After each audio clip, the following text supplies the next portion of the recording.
Coucou. L'épisode est présenté par la microbrasserie Le Coureur des Bois. Ils te vendent des bières. Allez sur leur site internet, Le Coureur des Bois. Mettez ça dans Google, comme n'importe qui. Il n'y a plus personne qui tape, je pense, une adresse.com, à part les gens de 89 ans. Normalement, si tu veux un site, tu le mets sur Google. Le Coureur des Bois. Sur Google, il y a un site pour voir tous leurs points de vente. Il y en a des dizaines et des dizaines et des dizaines. Si tu veux de leur bière, c'est disponible. J'adore de quoi ça a l'air. Ils ont plein de sortes de bières. Je trouve ça vraiment cool. C'est délicieux.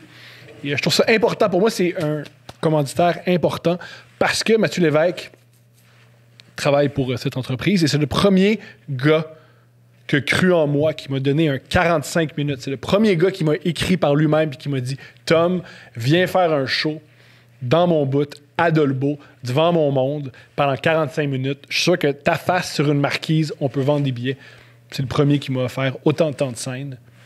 Et il y aura toujours une place super importante dans ma vie, super importante dans ma carrière. Ça me fait plaisir de pousser ce pourquoi il travaille. Alors, s'il vous plaît, Le Coureur des Bois, vous allez encourager quelqu'un qui m'a encouragé.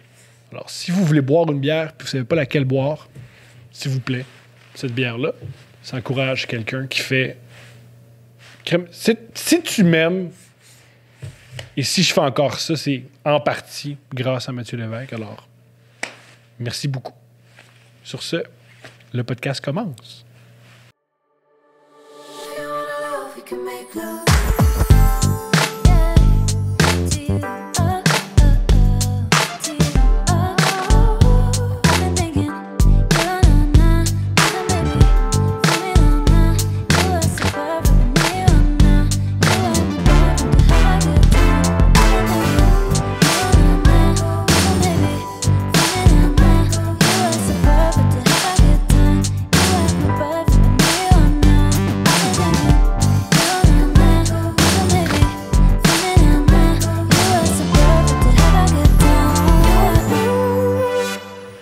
Coucou, mon amour. Oui. Cette semaine, tu t'es rappelé une fois où je t'ai fait honte devant ta famille.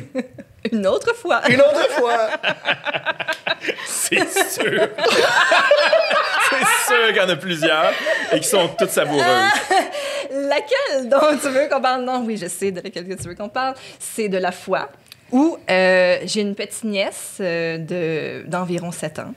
Et c'est l'âge où tu apprends aux enfants à appeler au 911 ou à aller voir, à approcher un policier dans une situation où est-ce que tu te sens en danger, tout ça. Donc, s'il y a le feu ou s'il y a le feu à la maison, ou des choses comme ça, s'il arrive un accident, t'appelles au 911. Et bref, on était tous en famille, on parlait de ça avec... Non, on écoutait un vidéo. Oui, mais on était en famille, puis il y avait la vidéo, j'y viens. Excuse-moi. Mais, alors voilà, puis là, tu es intervenu dans la discussion pour dire à l'enfant de 7 ans qu'il fallait pas qu'elle truste la police. Faut pas! Parce qu'elle écoutait la Patte Patrouille. On écoutait la Patte Patrouille. Et là, t'as fait une envolée sur cette milice privée très dangereuse. Oui, dans laquelle il y a seulement une femme, d'ailleurs. Parce qu'il y a toujours de la place juste pour une femme dans chaque groupe. Hein? Et ce que j'aimerais dire à notre nièce, si elle nous écoute, si t'es dans le trouble, faut pas que t'appelles la police, faut que t'appelles Nada Boumefta, une avocate. La lionne du droit. Et la police, tu parles pas. Tu ne parles pas à la police, tu gardes ton droit de silence. D'accord. C'est un droit dans la Constitution canadienne. Oui. Avez-vous parlé de la Constitution canadienne à votre nièce? Non, moi, pas ouais. encore. Moi, j'y parle de la Constitution canadienne. Et aussi, je trouve ça génial que la Patte Patrouille, la police, c'est des chiens. Je trouve que c'est une belle note. Oui. Tu te souviens-tu si elle nous a tous attribué des rôles dans la Patte Patrouille? Ouais. Moi, j'étais le chien qui s'occupe du Mountain Rescue. Génial. Puis toi, c'était quoi donc que t'avais attribué comme rôle? T'as pas les pompiers? Non, t'avais un rôle vraiment... Oh, le recyclage! Moi, j'étais le recyclage! T'es le gars du camion de recyclage? Ouais! Ce qui est vraiment insultant. Je pense que c'est une manière de se venger. C'est une manière de... T'es weird à la maison, fait que... On va pas te donner un rôle trop important dans notre milice privée familiale. Mais c'est pas la fois où j'ai plus dérangé ta famille, c'est la fois où j'ai demandé à la même petite fille si c'était plus pro-palestinienne ou pro-israélienne. Oui. Et ton frère a intervenu. Oui. Ton frère a dit que ça lui fait de la peine parce qu'elle comprend pas. Oui. Puis j'ai dit, mais non, on a du fun! On a du fun! On a du fun en famille. Puis là, c'est là que j'ai appris que ta nièce, est pro-zioniste. Ça fait mal! Il y a des petites filles de son âge qui n'ont peux pas l'aiguiller. accès à des médicaments à cause d'Israël, puis elle est à l'aise avec ça. Tu vas pouvoir être là pour l'aiguiller dans sa réflexion. L'aiguiller ou faire de la propagande weird de gars qui lit des affaires à moitié? Parce que je reste un humoriste. Imagine, dans chaque famille, il y a un mononcle weird, puis pour elle, c'est toi. Ouais, C'est incroyable. c'est extraordinaire. Je suis On la content. salue. On en a besoin d'un. Mais non. Pas nécessairement. On a tous besoin d'un mononcle bizarre. Des problèmes de... Quel est le problème de consommation et de comportement? On a toujours besoin de ça. C'est un gros épisode, mesdames et messieurs. Oui. Vous l'avez vu dans le thumbnail. Vous l'avez entendu. Mon clone! Guillaume, comment tu vas? On part avec ça. Oui! C'est quoi la passe de ça? Je l'ai pas visé. là. Oh mon Dieu. D'ailleurs, je vois double. Je suis désolée, je vais peut-être être confuse. J'ai mis une couleur différente pour Merci. être sûr. là, Mais tu je sais. trouve ça, juste avant ça, je vais le mentionner. C'est fou que tu sois plus vieux que moi, mais j'ai l'air d'avoir 10 ans plus que toi. Ça, c'est quand même rushant pour moi. C'est que j'ai l'air d'avoir 42 ans fatigué. Là. Non, ça vient de... Un moment donné, on discutait, puis Tom, il était un peu concerned par ses cheveux. Et là, il voulait prendre la décision de est-ce que je me rase au complet ou pas les cheveux. Et moi, j'ai dit, ben, c'est pas grave, tu peux faire ce que tu veux, tu sais. Puis là, il a dit, ben, je suis pas sûre parce que si je me rase les cheveux au complet, les gens, ils vont me confondre avec Guillaume Wagner. Puis elle partait à rire trop fort. J'ai pleuré de rire, puis j'ai expliqué que ça arrivera pas. Les gens vont pas faire, voyons donc. Qui est qui? Qui est qui? C'est parti de là. Mais tu files-tu qu'on se ressemble pour vrai ou. Zéro. Ok. Non, je souhaite qu'on se ressemble. C'est mon souhait. Ok. Je fais C'est tout ça. pour C'est qu'on du se wishful ressemble. thinking. Ah, bien sûr. Ok. Puis ça se produit pas. Non, parce que moi, c'est un classique quand même. Genre, tout le monde me ressemble apparemment en tournée. Là, souvent, les gens viennent me voir. Bon, ils peuvent plus, là, mais avant, ils venaient me voir après le show comme « Hey, moi, là, mon cousin, pareil comme toi. » Puis là, je suis comme « Ah, OK. » Puis là, il me montre une photo, puis c'est juste qu'il est rasé, puis qu'il a un peu de barbe, puis il me ressemble zéro. Puis je suis comme « Ah, c'est cool. » Tout le temps. Constamment, il me ressemble jamais. Les gens qui sont supposés me ressembler. Puis à chaque fois, je suis comme « OK. » Puis là, ils veulent que je l'appelle au téléphone. Ils disent « Ah, non, ça. » Mais ça, c'est un truc très masculin. On pense tout le temps qu'on ressemble à quelqu'un. Et les filles, bref, je trouve ça drôle qu'il y a des. C'est très masculin, ça. Ah ouais, moi, je ressemble au gars qui passe à la TV. C'est vrai? Ouais. Peut-être les filles aussi. Un peu moins. Un peu moins. Ben moi, Sébastien Diaz me comparait à Angelina Jolie. Ouais, J'ai à le ça, c'est redire. spécial. À la TV. À la télé. À la TV d'État. OK, à la TV d'État. Non, j'en ai déjà parlé, mais je continue. À la TV d'État, Bob le chef, notre ami, on le salue, il parle de notre podcast. Il y a la photo, puis il fait « Hein, la fille ressemble à Angelina Jolie. » À la télévision d'État, il a shoté au net. Yes, sir. Et quand il y a un gars qui fait des centaines de milliers de dollars, qui crouse ta blonde à la TV, Ouais. puis tu sais que les brunes sarcastiques, ils haïssent pas ça, ça fait mal. Tes impôts ont payé pour ça. Sorry. Ah! Si tu parles en privé, je sais pas ce que je fais. Si tu parles en privé, je fais Bianca, comment ça va? Je pense pas.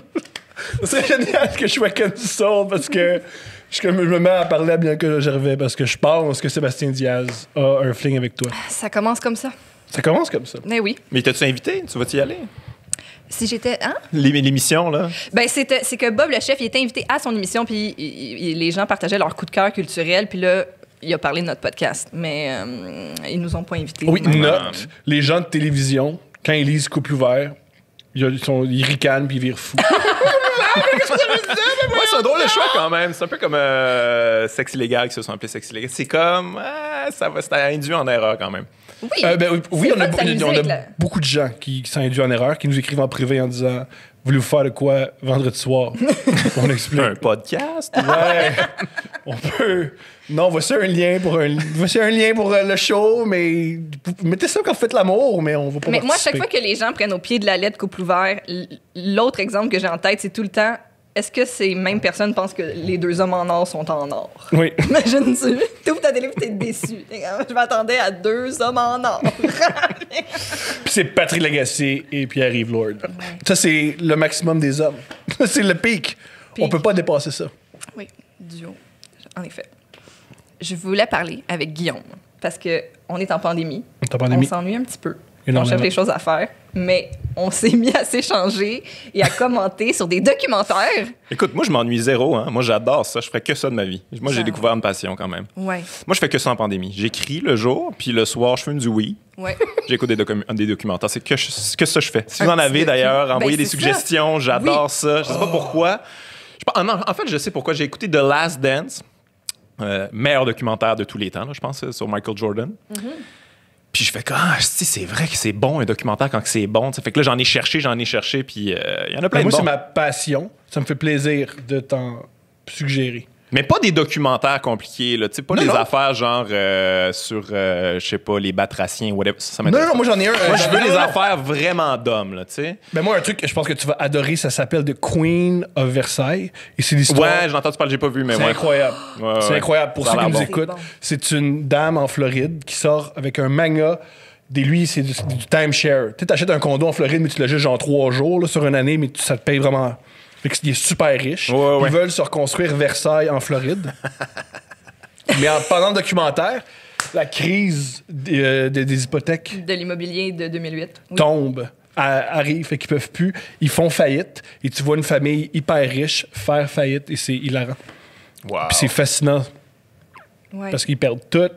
La fille est particulière. Là. Ils ont des dizaines d'animaux. Fait qu'ils doivent mettre dehors tout leur staff. Fait que plus ça avance, plus il y a des excréments partout dans la maison. Puis c'est de voir vraiment...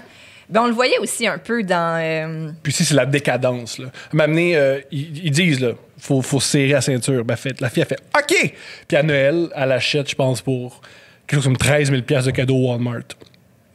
Puis tu vois les enfants déballer des cadeaux, puis ils ont même plus de fun. Ils sont juste tannés. Ils déballent des cadeaux, puis la bonne femme est contente. Puis comme on est, c'est comme avant. Puis non, c'est pas comme avant, c'est magnifique. Ouais.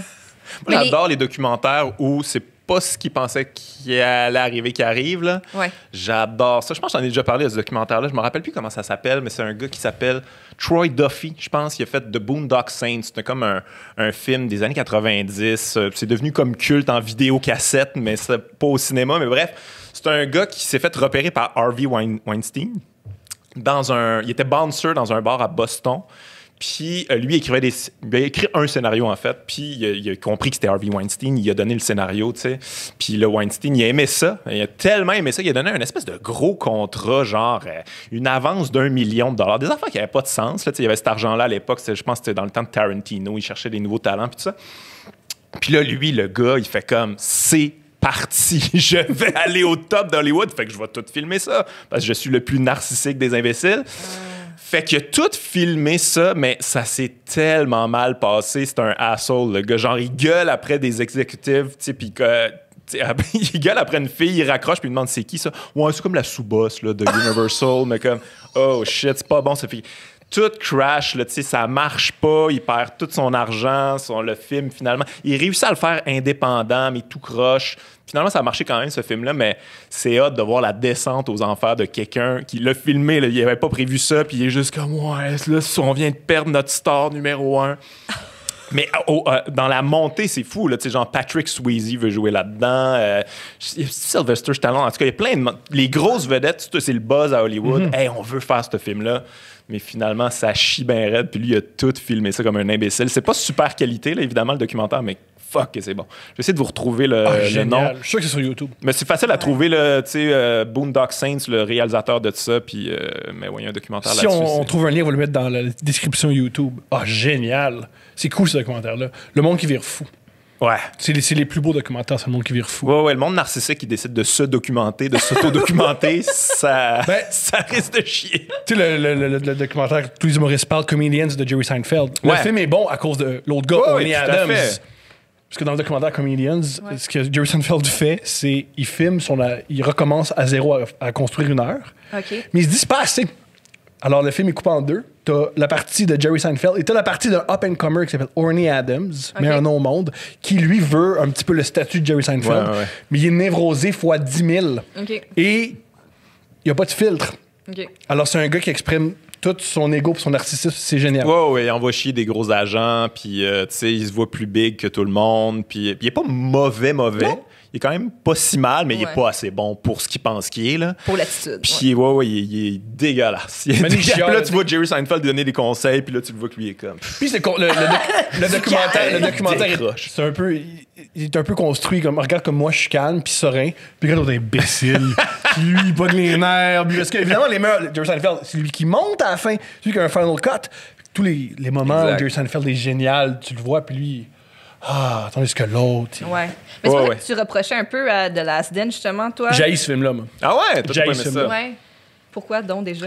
J'haïs T'as pas ce aimé ça? film-là parce que ça a été fait par Michael Jordan et Michael Jordan montre juste ce qu'il veut bien montrer. Ouais, non, Et ça, ce qui c'est est sûr. génial de Michael Jordan, c'est ce qu'il veut pas montrer. Ouais, mais il y a quand même des moments où, tu sais, je pense à l'épisode 17 là, que j'ai trouvé génial, où à la fin, tu sais, il explique c'est quoi gagner, là. C'est comme ce que ça implique, là, puis il devient émotif par rapport à ça. C'est comme s'il avoue qu'il est asshole, mais il est comme, man, être asshole, c'est ça qui m'a fait gagner. Fait que j'étais comme, ouais, ce qui- effectivement. C'est drôle, genre, tous ceux, voici mon observation, peut-être que je me trompe par rapport à toi. Tous ceux qui capotent sur Michael Jordan, comme moi, n'ont pas aimé le documentaire parce qu'ils font ça juste 10 heures lorsqu'on sait déjà. Tous ceux qui découvrent Michael Jordan, comme mettons ma blonde, font ah, c'est vraiment cool. Mais si tu connais Michael Jordan, c'est que ça. Son discours au Temple de la Renommée, c'est une demi-heure de lui qui blaste tout le monde. Oh, il est ouais, au non, Temple de la Renommée. il est excellent. Il blasse son coach. Le bout de génial, c'est qu'il blasse son coach de collège, qui est un coach légendaire. Puis c'est un vieux monsieur. Je savais plus, excuse.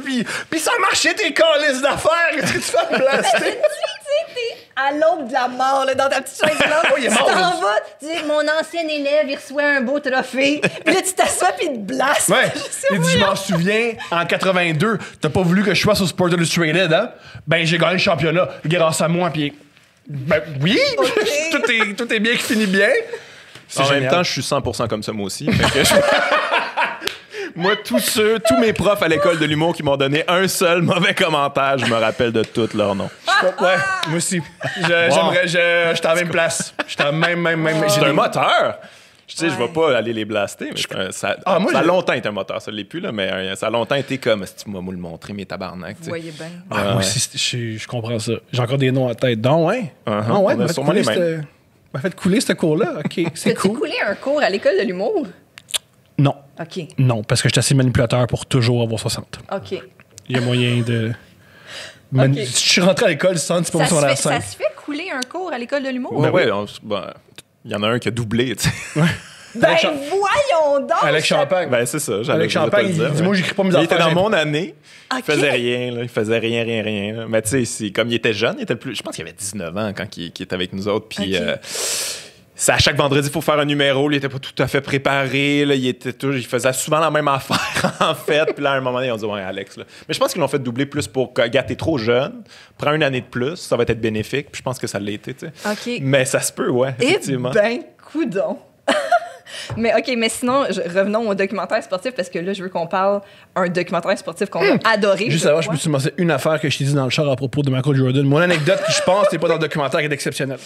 Vas-y donc. Michael Jordan, il était. Premièrement, tu sais, ça a été documenté dans si vous tripez sur Michael Jordan, le meilleur documentaire à propos un petit peu de Michael Jordan, c'est le documentaire disponible sur YouTube sur la Dream Team, la première équipe qui a fait les Jeux Olympiques dans la NBA en 92. Puis il montre des choses sur Michael Jordan qui est un peu plus intéressantes, dont que lui, comment il a participé à. Parce qu'il voulait pas participer à l'équipe de Dream Team. Il disait, moi, l'été, je joue 36 trous par.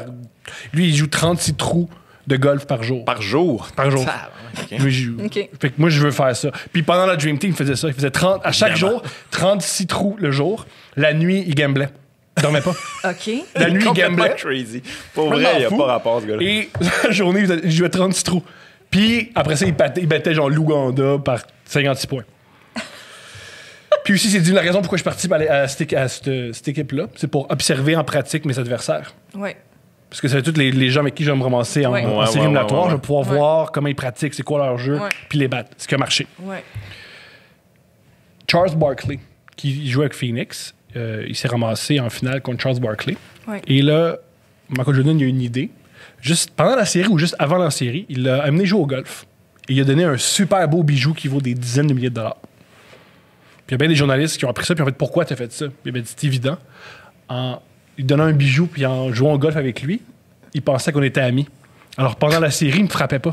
Fait que si tu regardes la série entre les Bulls puis Phoenix, Oui. Charles Barkley, quand Michael va au panier, il le dérange jamais. Il est jamais trop physique. Puis il y a plus... Sa meilleure série, c'est contre.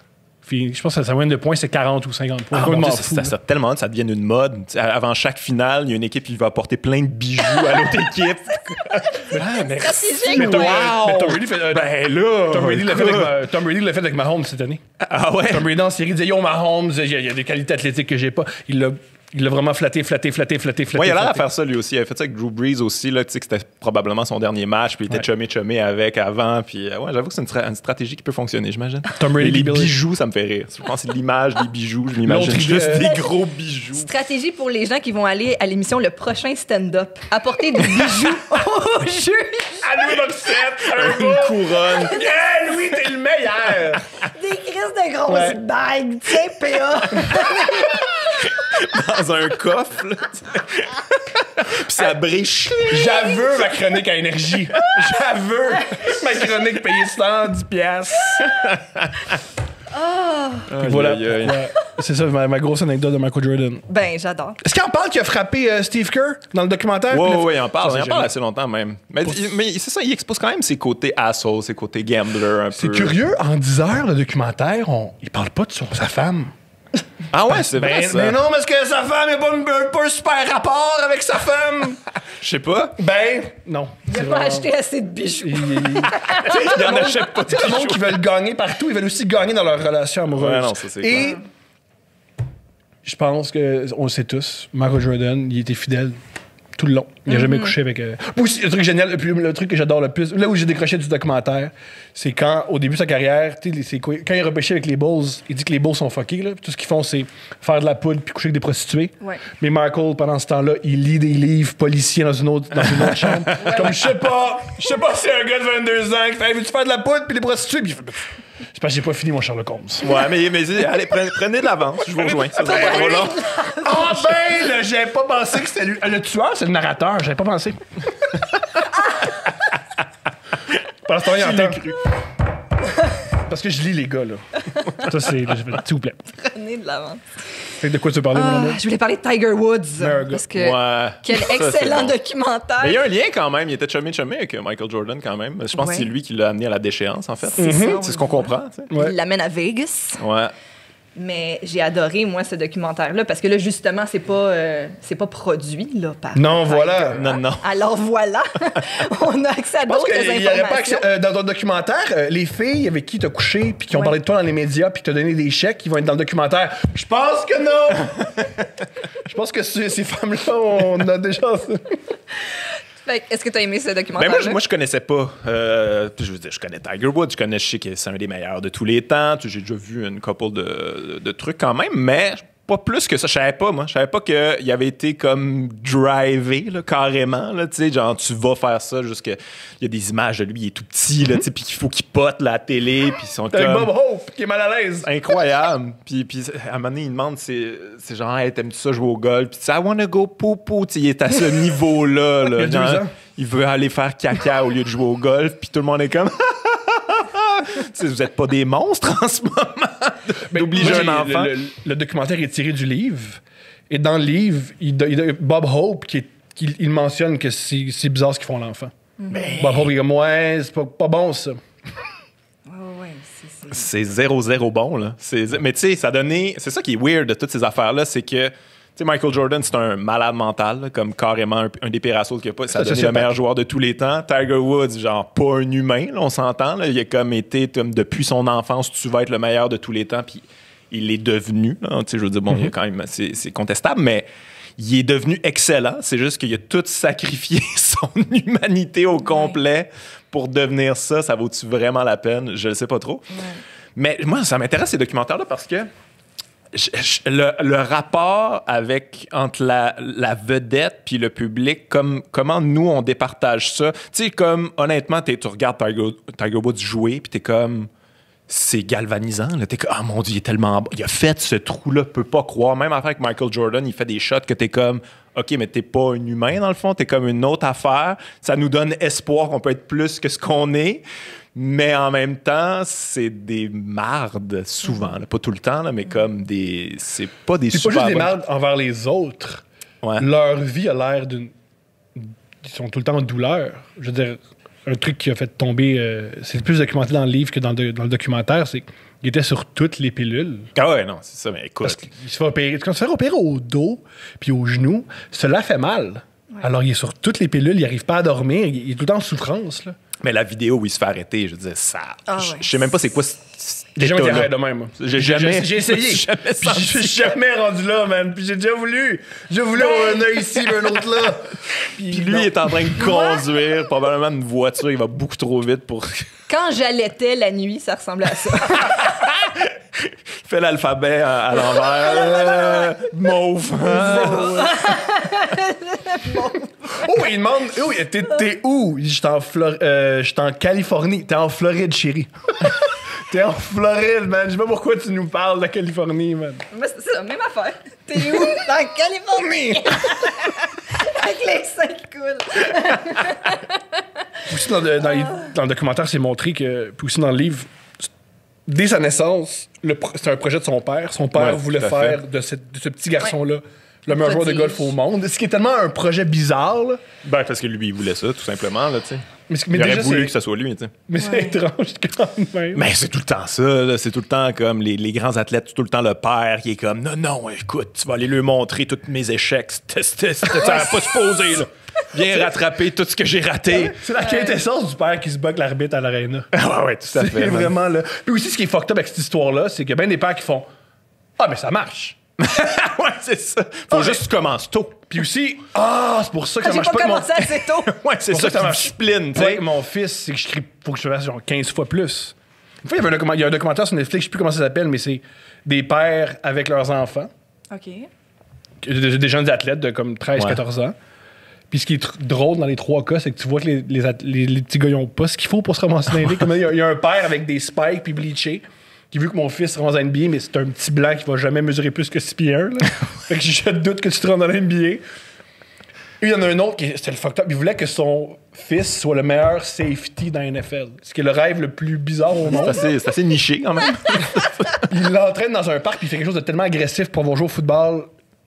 Il le tient par le casque puis il le tire vers lui. Ce qui est la chose la plus agressante que tu peux pas vivre, te faire Quand tirer t'es- par un masque. Non, mais c'est vraiment...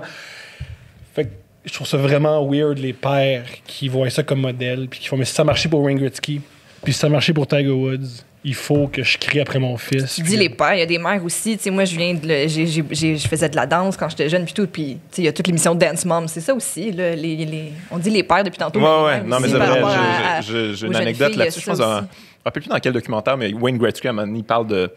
Il y a une mère qui vient le voir avec son fils, tu sais, qui joue au hockey, puis elle est comme, ben là, on a de la misère, là. On a de la misère avec lui, là, il est pas assez bon, là.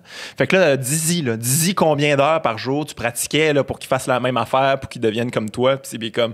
Hey, c'est quoi, j'ai aucune idée, tu sais. Aucune idée de combien d'heures je pratiquais. Je faisais juste ça parce que j'aimais ça. Puis ça a donné que j'aimais vraiment beaucoup ça, puis je suis devenu comme le meilleur, mais j'ai jamais comme calculé, il est supposé avoir du fun, ton gars, là, tu sais, c'est pas obligé là, qu'il fasse 8 heures par jour de hockey. C'est un jeu. Fait quoi? Ouais. Ouais.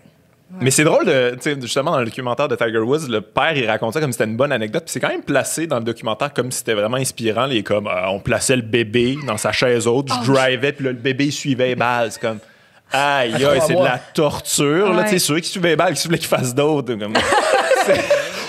Là, c'est comme genre pour dire, il était intéressé bébé. Ben non, tabarnak, il était pas intéressé bébé à jouer au golf, un sport de mononcle. De quoi tu parles? Un black bébé, lui, le golf. Là, il était comme, On place nos enfants dans le coin pendant les podcasts. C'est comme, attendez-moi des podcasts! Regardez papa puis maman parler dans un micro pendant 4 heures. avec son petit micro Fisher-Price. Plus tard. Voyons donc. Sacre. Le bout qui monte pas dans le documentaire, il me semble, qui est très documenté dans le livre, c'est le problème d'alcool de son père. Ah, ouais, il en Quand parle il un petit peu, explique, mais maintenant, mon père est pas là, puis c'est triste. La raison pourquoi le père est pas là, c'est qu'il se saoulait. d'un country club pendant les tournois, puis il allait dire son opinion au monde. Il allait voir du monde de PGA, et il disait... Qu'est-ce que je ferais dans un country Ouais, il club? disait des genre comme, hey, les Noirs, on n'a pas d'espace en Amérique. Puis t'es comme, mais ouais, tu peux pas... T'as raison, mais dis pas ça au monde. Fait que la PGA, t'allais voir Tiger Woods, puis en fait, ton père, il se saoule, puis il dit son opinion, puis c'est fini. Puis des fois, il siffle des filles, puis c'est weird, là. Puis ici, on n'est pas dans Oui, cette fait que- vibe-là tant que ça. On l'est, mais on le cache. Ben non, tu sais, c'est comme... Le meilleur bout, c'est quand le gars du Masters, il fait c'est donc ben, le gars avait des maîtresses horribles. Oh, puis toi, t'en as pas, monsieur qui vaut 17 millions de dollars. Là, Ouais, mais tout l'aspect racisme est quand même intéressant dans ce documentaire-là aussi. Là, c'est comme mets-toi à genoux, puis demande pardon. Puis ce qui est weird en même temps, je veux dire, on dit qu'à Tiger Woods, c'est un asshole, il y avait plein de maîtresses, puis tout ça, mais tu sais, je veux dire, c'est pas un crime là, non plus. Là, c'est comme, c'était juste une vedette qui en profitait beaucoup. Là, faut qu'il s'excuse, puis tout ça, juste parce qu'il est black finalement, puis qu'il est dans le milieu du golf. Là, tu sais. Un truc qui m'a bouleversé, c'est le bout où il explique. Parce qu'il est pas. C'est le bout du restaurant de déjeuner. Non, ça, Ça t'a bouleversé. Ça, on va y revenir. Non, le bout qui m'a bouleversé, c'est lui qui. Il veut pas choisir vraiment d'ethnicité parce qu'il dit ben moi je suis un mélange de plein d'affaires. Ouais. C'est un discours qu'aujourd'hui a tellement rapport. Ouais. J'ai pas envie d'appartenir à une seule ethnie. Je suis un mélange de plein d'affaires puis qui se fait blaster pour ça. Ouais. Les noirs qui font c'est quoi t'as honte d'être noir? Puis j'ai pas honte d'être noir, c'est que j'ai un peu de sang vietnamien puis j'ai un peu de sang de ça. J'ai pas honte, c'est que j'ai. délicat Dis-moi, aussi, là. je trouve ça vraiment rough. Et aussi, qu'est-ce que t'en penses, Guillaume? Ce truc dans les documentaires. Dans ce documentaire qu'ils veulent montrer, la pensée populaire niaiseuse, ils montrent un extrait de stand-up. Oui! Ah, ouais, c'était quoi donc? Ben, c'est Wanda Sykes qui fait Yo, c'est quoi? Il va pas être noir, mais. Il y a ça sur le Très documentaire. old school. Quand tu veux montrer rapidement Ça une me fait idée rire. niaiseuse, il y a un humoriste qui a un bit là-dessus. Qui est... Ouais. Mais ça, c'est quand même intéressant quand même, parce que oui, tu sais, Tiger, il est comme mélangé, puis tout ça, mais quand the shit hit the fan, Il est guess noir. what, t'es black. Ouais. C'est comme décidé, on n'en veut plus vraiment de toi, vas-y, là, avec... Puis les autres, c'est comme, mais non, on le veut pas, finalement. Personne veut de lui. Ouais. Mais oui. le meilleur moment. Hein, Le moment, tu sais, sa fameuse histoire avec l'hôtesse du restaurant de déjeuner, là, qui a été une de ses maîtresses les plus médiatisées. Puis, je sais, quand j'écoutais le documentaire, puis là, un moment donné, la montre, un peu à son insu, sur son milieu de travail. En tout cas, elle a manifestement signé un release parce qu'elle est dedans, là, mais en tout cas. Mais j'étais. J'ai regardé ça, puis j'étais comme. Ben voyons donc, tromper sa femme avec l'hôtesse du restaurant de déjeuner. Puis là, j'étais outrée. Puis pour ça, je me suis dit, ben je peux pas être outrée tant que ça parce que quand le camion de vidange passe, je check quelque chose de la rideau, puis les check les gars. Vous avez l'ouvrage? Qui descendent du camion. Juste, les vidanges sont passées. Je comprends, la vibe. Mais si tu réussis à avoir une aventure avec les boueurs, t'es quand même... t'es Mais quick je vais le dans savoir à les l'odeur. contacts. Je vais le savoir. T'as-tu... Pourquoi tu sens les bananes Ça pourrites? sent... Les cigarettes. Ah, j'ai pas sorti les poubelles. Tes cheveux sentent le vomi. Ouais, mais t'aurais dû le voir, il est hot. Il est très masculin. C'était quand c'est là, la des fin du avant-bras. Mais pour ceux qui savent pas, parce que Tiger Woods, il est tombé parce que c'est sorti qu'il y avait plein de maîtresses. Puis sa maîtresse la plus notoire, c'est l'hôtesse du restaurant à déjeuner où il allait manger avec sa famille. C'est ça. C'est l'affaire la plus pimp de tous les temps. Tu pognes l'hôtesse, tu pognes son numéro, il couche avec aussi dans son garage, puis tu vas manger avec ta famille après. C'est... Ouais, il faut que tu cruises dans le court moment où tu vas payer Interac au comptoir. Là, tu sais. Puis que là, tu te trompes de carte. Puis, OK, ouais. Faut que tu sois habile quand même. Il faut y donner. Faut lui donner ça à Tiger Woods. Il a pas l'air de ça quand même. Il a pas l'air de ça. Là. C'est pour ça que c'était aussi surprenant. Puis ah mon Dieu. Ouais. Mais moi, ça me fascine quand même. Puis ce qui pourra nous amener au documentaire de Britney Spears. Yes. Ça me fascine quand même ce niveau de stardom-là. Moi, je pense que personne peut soutenir ça puis rester quelqu'un de sain, normal. Tu sais, à un moment donné, on en parle dans le documentaire, comme il sort de chez eux, c'est fini, là. C'est terminé. Il ne peut plus sortir de chez eux sans se faire assaillir. Puis ce que ça fait au cerveau, ça, c'est... Les gens n'ont pas l'air de réaliser. Je pense que tout le monde est comme « j'aimerais ça être connu comme ça, c'est donc ben hot, ce monde, c'est des dieux grecs. » Puis ça. Mais pour vrai, on te donne le choix, là. Demain matin, t'as plus de vie privée. Tout le monde est après toi. T'es full riche, là, mais t'es dans une prison. Là. Ta maison, c'est une prison. Là. T'as tout ce que tu veux, puis tout ça. Mais niveau social, puis ça, c'est terminé, là. Puis tout le monde autour de toi est suspect, tout d'un coup. Parce qu'il y en a que c'est pour l'argent, il y en a qui sont comme te protègent, te disent jamais la vérité, puis tout ça. Qui veut ça, sincèrement, puis qui est capable de rester sain au travers de tout ça? Personne, je pense. Il y a le rapper Yes Making qui a un podcast qui mentionnait quand ça va bien tes affaires, t'as l'impression que t'as un peu une lumière, tu jaillis. Puis tout le monde qui s'approche de toi veut se brancher à toi, puis ça suce ton énergie. Mais puis lui, il a juste joué dans la fugueuse. Là. Ouais. C'est quand même. Il a pas gagné le master, là. C'est ça. Imagine, c'était. Puis saison 2, c'est là, plus personne se branchait. là, tu sais. J'ai plein de plugs! Vous êtes? Non, OK. Mais si t'es pas. T'es une légende sur deux pas, t'es historique, ça doit être d'une lourdeur infinie. Moi, c'est un truc que j'ai pas lu dans le livre. Peut-être parce que j'ai lu trop vite, ou je sais pas lire. C'est pas surprenant. Moi, je pensais que c'était juste un gars qui couchait avec des prostituées. T'es un gars, il va à Vegas. Tu signes un chèque, tu peux coucher avec des filles. Non, il était très genre lover manipulation, mais c'est juste narcissique à quelque part. Il veut que les filles tombent en amour avec. Il est comme next level. Toutes les filles sont comme. Je l'aimais tellement déçu. Oui. Je pensais que j'étais la seule. On passait des heures à jaser. Ouais. Avec moi, il prenait pas ses pilules pour dormir. Ouais. Il y en a qui dit ça. Avec moi, il s'endormait. Moi, ce qu'on faisait souvent, c'est je caressais ses cheveux pendant qu'il dormait. Mais c'est ça qui est fascinant, c'est parce que tout ça a rapport avec son stardom, parce que lui, il est pas capable d'avoir des vraies relations avec les gens. Ouais. Fait que comme il est fake, il manipule de l'amour. Il veut de l'amour de plusieurs personnes dans un cadre, tu sais, comme intime, parce qu'il y a ça nulle part. Il essaie d'avoir ça en plein d'endroits différents. J'imagine qu'il y en a plusieurs qui font ça, là, tu sais. Mais les ouais, filles c'est des... Les filles sont en amour. Je veux dire, il y a une dame qui l'expliquait là, dans le documentaire, on est en 2021. T'es encore en amour. T'es arrivé genre des années 2010, t'es encore en amour. Ben écoute, je veux pas être malaisant, mais dans le documentaire de Michael Jackson, c'est des adultes qui sont encore. Ouais, écoute, aïe, OK, c'est next level cette affaire-là. Fait quoi? Tu sais, puis aussi, justement, là, tu parles de lumière qui jaillit. Là, tu sais, là, toi, tu travailles au restaurant déjeuner, puis il y a Tiger Woods qui est comme. Toi, t'es spécial. Oui, je vais te prendre 4 cafés filtres puis ton numéro de téléphone. Bien sûr. Bien sûr. Puis tu sais, peut-être, j'en parlais dans la voiture, mais je le crois. Aussi, les filles pouvaient tomber en amour parce que je me demande, peut-être que Tiger Woods, c'est aussi une des seules personnes avec qui. C'est un de leurs seuls clients qui était gentil avec elle. Probablement, ouais. Je veux dire, on parle de Michael Jordan qui était. Moi, il faut tout le temps que je domine, puis je le prends personnel. J'ai l'impression qu'il était plus rough qu'avec ces filles-là. Que Tiger Woods qui. Ben, je veux ton numéro de téléphone. Puis je te texte. Puis j'ai un tournoi super important. J'aimerais ça juste qu'on soit dans la même chambre. C'est une intimité qui crée avec ces filles-là. Puis je peux comprendre que tu tombes en amour avec le gars le plus. Il a besoin de moi pour gagner des tournois. Tu sais. Ouais.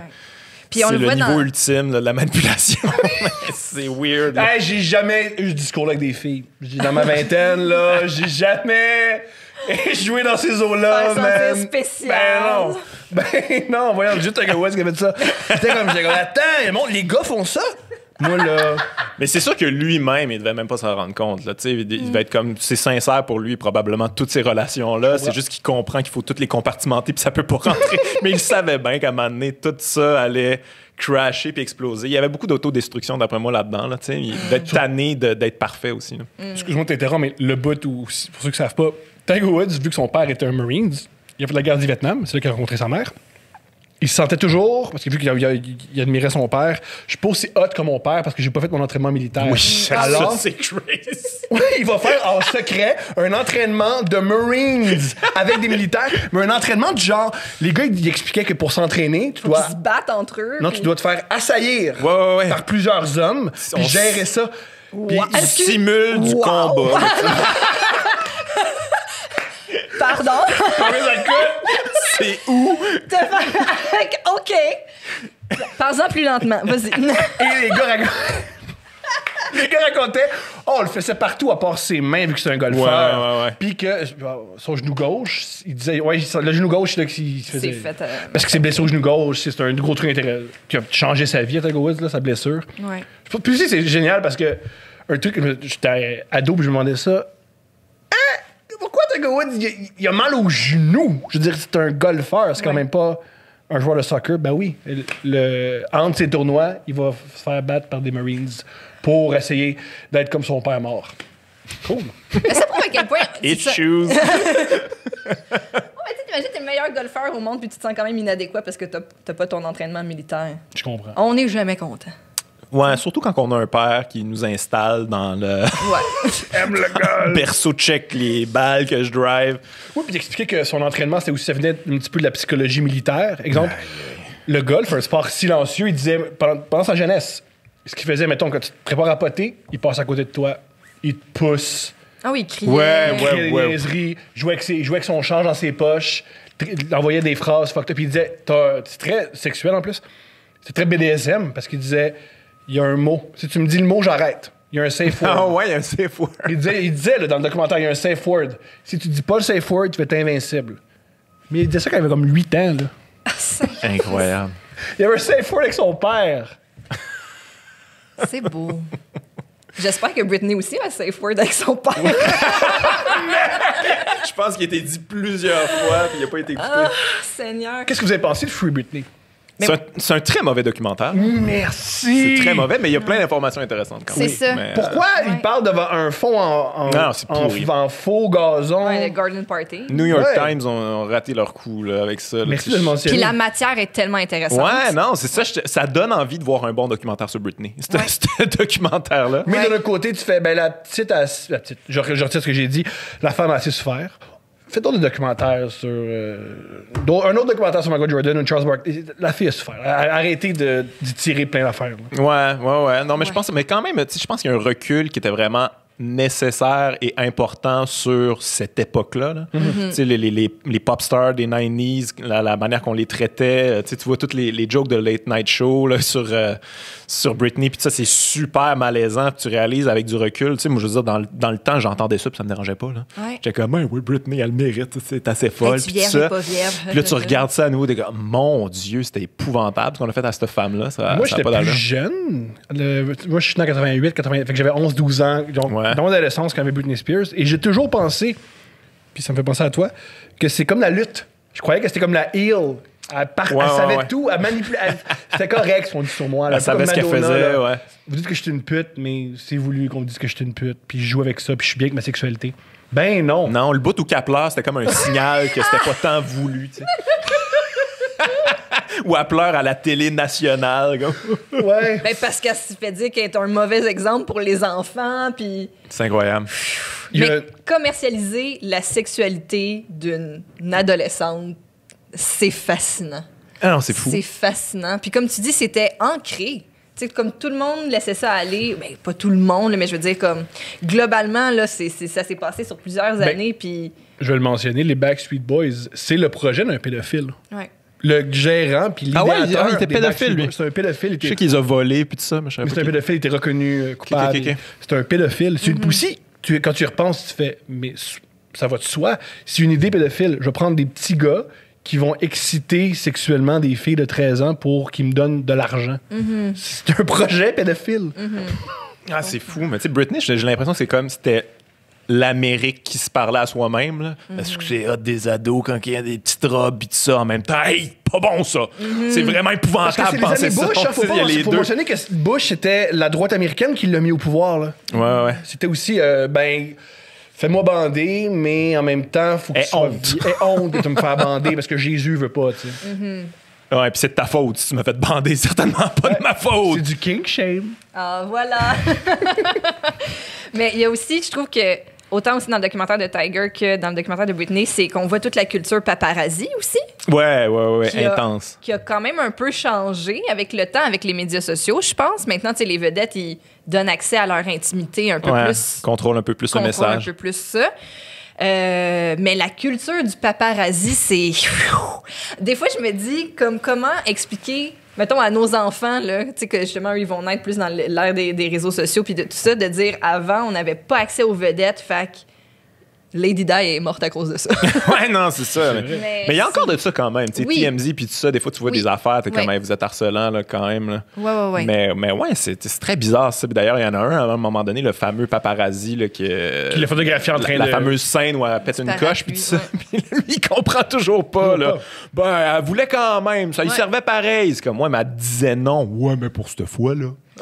pas pour toutes les autres fois d'après. Qu'elle dise non à chaque fois pour que tu catches. Ouais.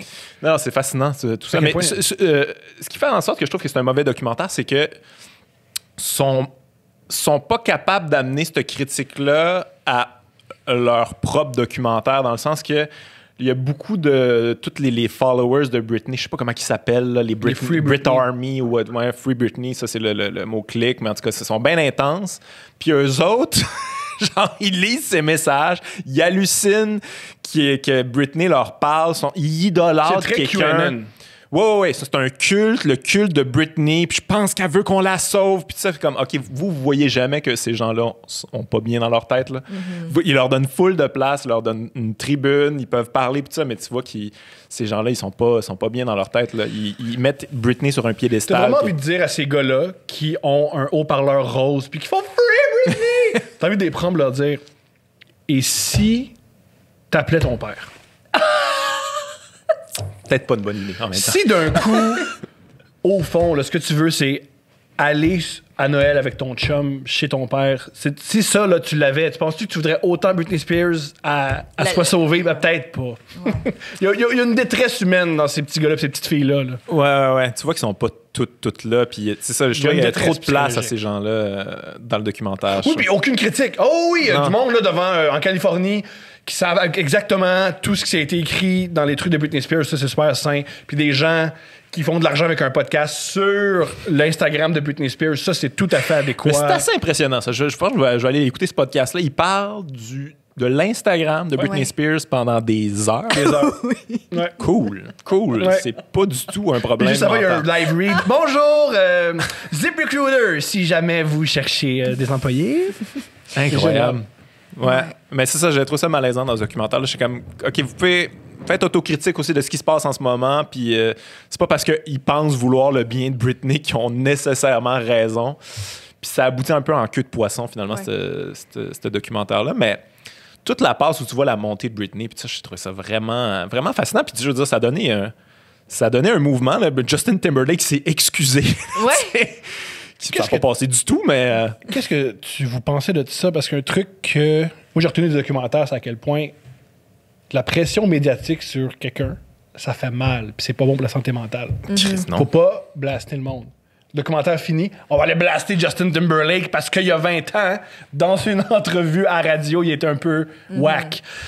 Je trouve ça, on n'est pas obligé de tout le temps, dans la culture populaire, de faire mal à quelqu'un. On n'est pas Ouais. pour exister, on n'a pas tout le temps besoin d'avoir un martyr. Mais je pense que les gens ils manquent d'autocritique là-dessus parce que je pense que quand tu regardes ça, tu regardes ce qui s'est passé dans le passé, c'est toi-même que tu devrais faire comme hey, moi j'ai jamais rien dit là, à cette époque-là. Là. Fait que si je dis de quoi là, tu sais, je veux dire, ça m'a pris genre un beau petit montage vidéo là, de tous les moments où Justin Timberlake était un cave. Mais à l'époque, je l'aimais, puis j'ai entendu ces affaires-là, puis j'avais rien dit, tu sais. Fait que je pense que c'est important quand même d'avoir une autocritique, faire comme ah, moi aussi, je faisais partie de cette culture-là. Puis les choses changent, puis c'est positif.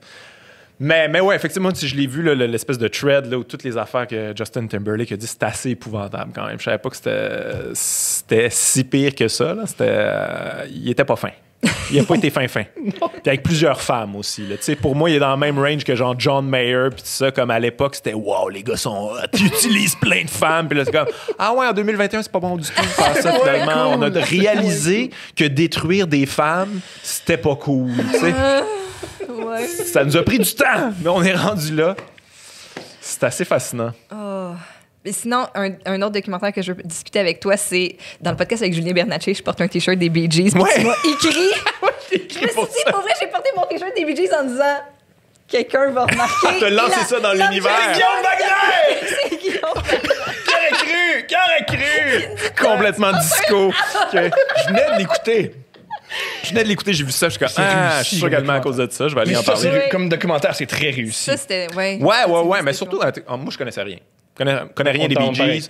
Mes parents avaient les disques, là, tu sais, puis même les disques avant le disco, là, ils aimaient bien ça, mais tu sais, j'ai jamais écouté. Je connais les hits, puis tout ça. Mais finalement, c'est une histoire fascinante, vraiment, là, vraiment incroyable. Puis il y a plusieurs layers quand même. On va en parler, mais Ouais. j'étais pas au courant. Tu sais, comme c'est un tour de force que tu finis un documentaire, puis tu fais comme j'aime ça le disco, dans le fond. Je devrais défendre le disco. On n'aurait pas dû chier sur le disco. C'est quand même fort, pareil, de finir un documentaire puis d'aller écouter du disco. Il y a un auteur que j'adore. Je l'appelle le philosophe de la culture populaire. Lui, il prend des trucs de culture populaire et il va au fond des choses. Il s'appelle Chuck Klosterman. Et lui, sa vision du disco, c'est avec le recul.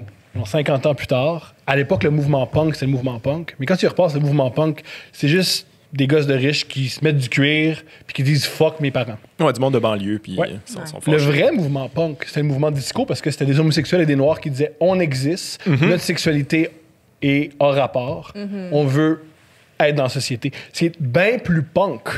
Dire s'aimer même si c'est pas une relation monogame entre un gars et une femme, c'est tout à fait adéquat.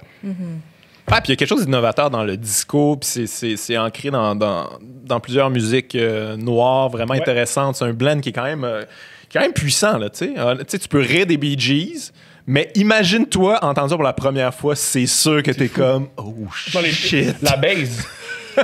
C'est fou. Ouais. C'était écœurant. Puis, tu sais, je veux dire, le disco, c'est la pop d'aujourd'hui. Là. Je m'excuse, là, mais tu sais, je veux dire, Michael Jackson, il faisait du disco au début, puis à un moment donné, il a comme migré tranquillement. Il a transformé ça en une espèce de pop plus digeste pour tout le monde. Ben, peut-être pas nécessairement digeste, les gens aimaient le disco, mais il a vraiment pris les qualités de ça, puis il en a fait quelque chose d'autre, puis ça a donné la pop qu'on a aujourd'hui. Mais ça part du disco, là. Je peux pas croire que je suis là en ce moment, dans un podcast, à défendre le disco. Puis aussi, mentionnons-le, les musiciens disco ont beaucoup plus de talent que les musiciens punk. Ben, pas nécessairement beaucoup plus de talent. Ah, ça, oui, là, ça, c'est... Bien sûr. Mais les musiciens punk, c'est pas leur qualité. Non, mais c'est Il y a plus de finesse, C'était voulu faire des accords faciles. C'était voulu. Ouais. Sid Vicious, c'était minimaliste, puis c'était ça. Sid Vicious, c'était le basiste, mais souvent, dans les concerts, la base, c'était pas branché parce que c'était pas joué. Ouais, c'était la mascotte. C'était un homme drôle. Ouais. C'est drôle. Puis il a tué sa femme avec un couteau. Fait que non, c'est ça. Ça a mal fini, cette histoire-là. C'est bon, ben. Les Sex Pistols, en général, ça a mal fini, là. Mais ouais, ben moi j'ai adoré moi je viens d'une famille disco. Sa mère capote. Oui. Je viens d'une famille disco. Oui. Élabore. Oui, alors une famille disco, c'est comment ça se passe? Tout le monde a des cols, là, tu sais. Tout le temps. On porte des débardeurs avec rien en dessous. Toujours un petit peu de même. Non, mais c'est ça, ma mère a trippé sur le disco. Puis, sa mère est tout le temps à patin roulé. Tout le temps, là, fait des figures.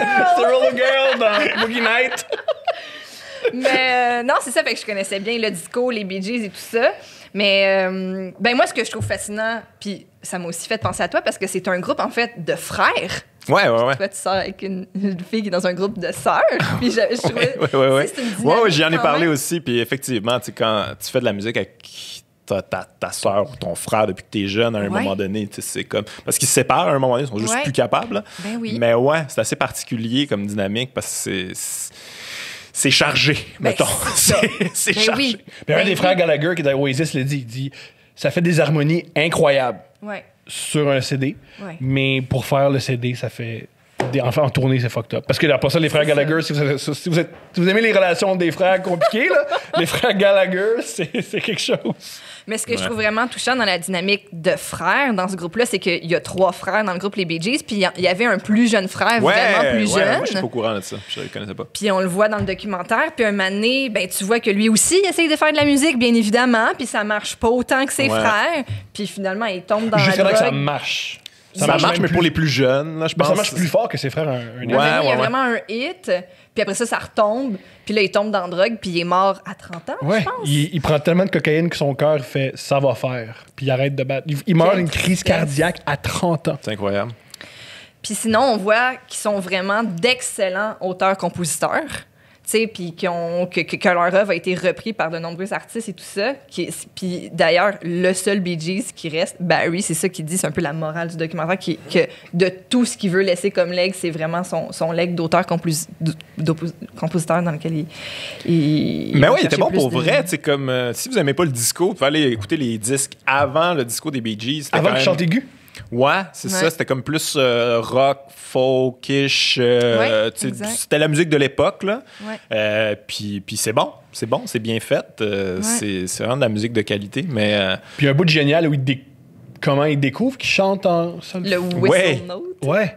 Je me souviens pas trop, mais je pense que c'est un réalisateur qui leur dit Fais-le plus, ça nous prend des cœurs. Ouais, je pense Puis qu'il manquait Ben, une voix fais-le faire féminine. moi-même. J'ai pas envie vraiment d'appeler une choriste, me le faire moi-même. Puis ça, On va fait, ça, l'essayer. ça C'était sonne donc peut-être bien juste bon. pour le démo, genre, hey, on va le montrer, puis tu sais, juste pour voir si ça marche, une voix plus aiguë. Puis là, il le fait, puis là, ils sont comme, refait ça.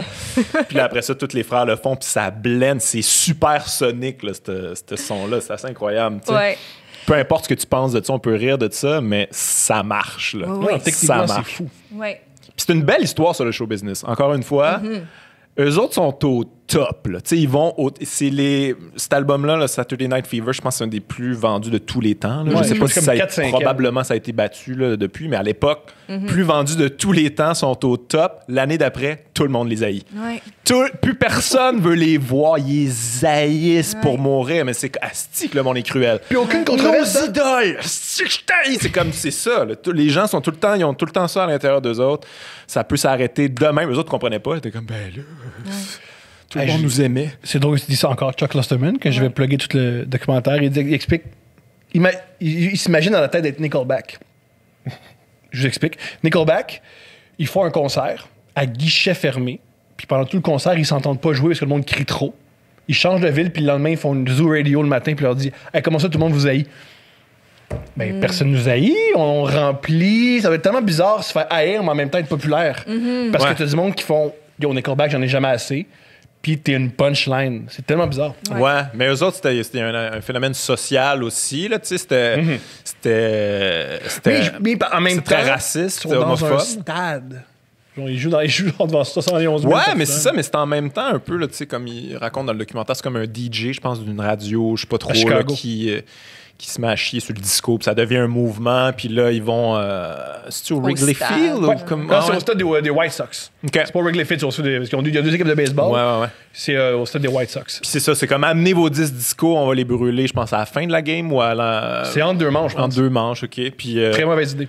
Ouais, parce que Puis ça tout le monde, finalement, amène pas nécessairement des disques disco, c'est des disques de noirs Ouais. ou d'homosexuels ou whatever. Ouais. Ça fait que c'est super homophobe, raciste. Puis là, ils brûlent ça, puis ils sont comme disco sucks, puis tout ça. Puis ça a été la fin du disco. Ouais. Fait que c'était juste raciste, finalement. Ouais. Il y a un bout, c'est il y a un fascinant. bout génial de documentaire parce que tu disais que souvent il n'y a pas d'introspection. Il y a un gars dans le documentaire qui, homosexuel, a fait du disco. Puis il a dit ben je comprends moi pourquoi ils nous haïssent parce qu'on a abusé. Nous au début c'était un mouvement social, puis là, c'est devenu un mouvement on fait le plus d'argent possible. Ouais, il y en avait partout du disco. Puis à là, l'époque, c'est là, coupé à il y a une mascotte de canard qui fait une toune Ouais. disco, puis il fait ça, c'est pour ça qu'ils nous haïssent. Quand là, Ouais. tu te mets un canard avec des rollerblades, puis tu fais une toune disco, Ouais. ça se peut que le monde Ils s'attende. ont mal géré ça. T'sais, mettons, le hip-hop a mieux géré ça, un petit peu. T'as raison. T'sais, Ouais. ça a été plus... Ben, je pense que c'était Mais plus pourquoi il y a Lil détesté Bow Wow, aussi. je là, sais t'sais. pas. Ouais, c'est ça. Il y a Lil Lil Bow Wow, Bow c'est Wow. le disco doc du hip-hop.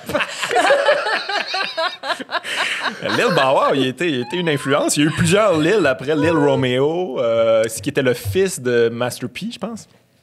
Ouais, tu te rappelles pas de ça? Je me souviens de ça, mais j'avais pas pensé, j'avais jamais pensé que Lil Bow Wow il avait écrit quelque chose. Ah non, il y a eu plusieurs. Le Mais Lil Wayne? rappeur enfant, c'est quand même une niche là que je pense ça doit plus exister, doit plus en avoir. Lil Wayne a commencé son premier album il y a 14 ans. Ouais, puis tu savais que Lil Wayne, il avait pas le droit de curse word. Quand il a commencé, t'es trop jeune. Wow. C'est pas vraiment de quoi tu parles. Tu sais, eux autres, je veux dire, Cash Money Millionaire, c'est oui. comme, c'est que ça, là. Mais lui, il avait pas le droit. Parce qu'il était comme, peut-être qu'on vise la niche des plus jeunes, on le sait pas trop, mais juste pour t'améliorer aussi, t'as pas le droit d'utiliser ça, c'était comme un défi. Puis c'est comme ça qu'il est devenu bon. Il était comme, il essayait d'être aussi hard que les autres rappers dans Cash Money, tout en n'ayant aucun curse word. Plus de vocabulaire. C'est ça. Ce qui a été bénéfique pour lui C'est au final. fascinant. Il a pas l'air d'un gars qui a du vocabulaire, Lil Wayne, quand tu l'écoutes, mais il y en a.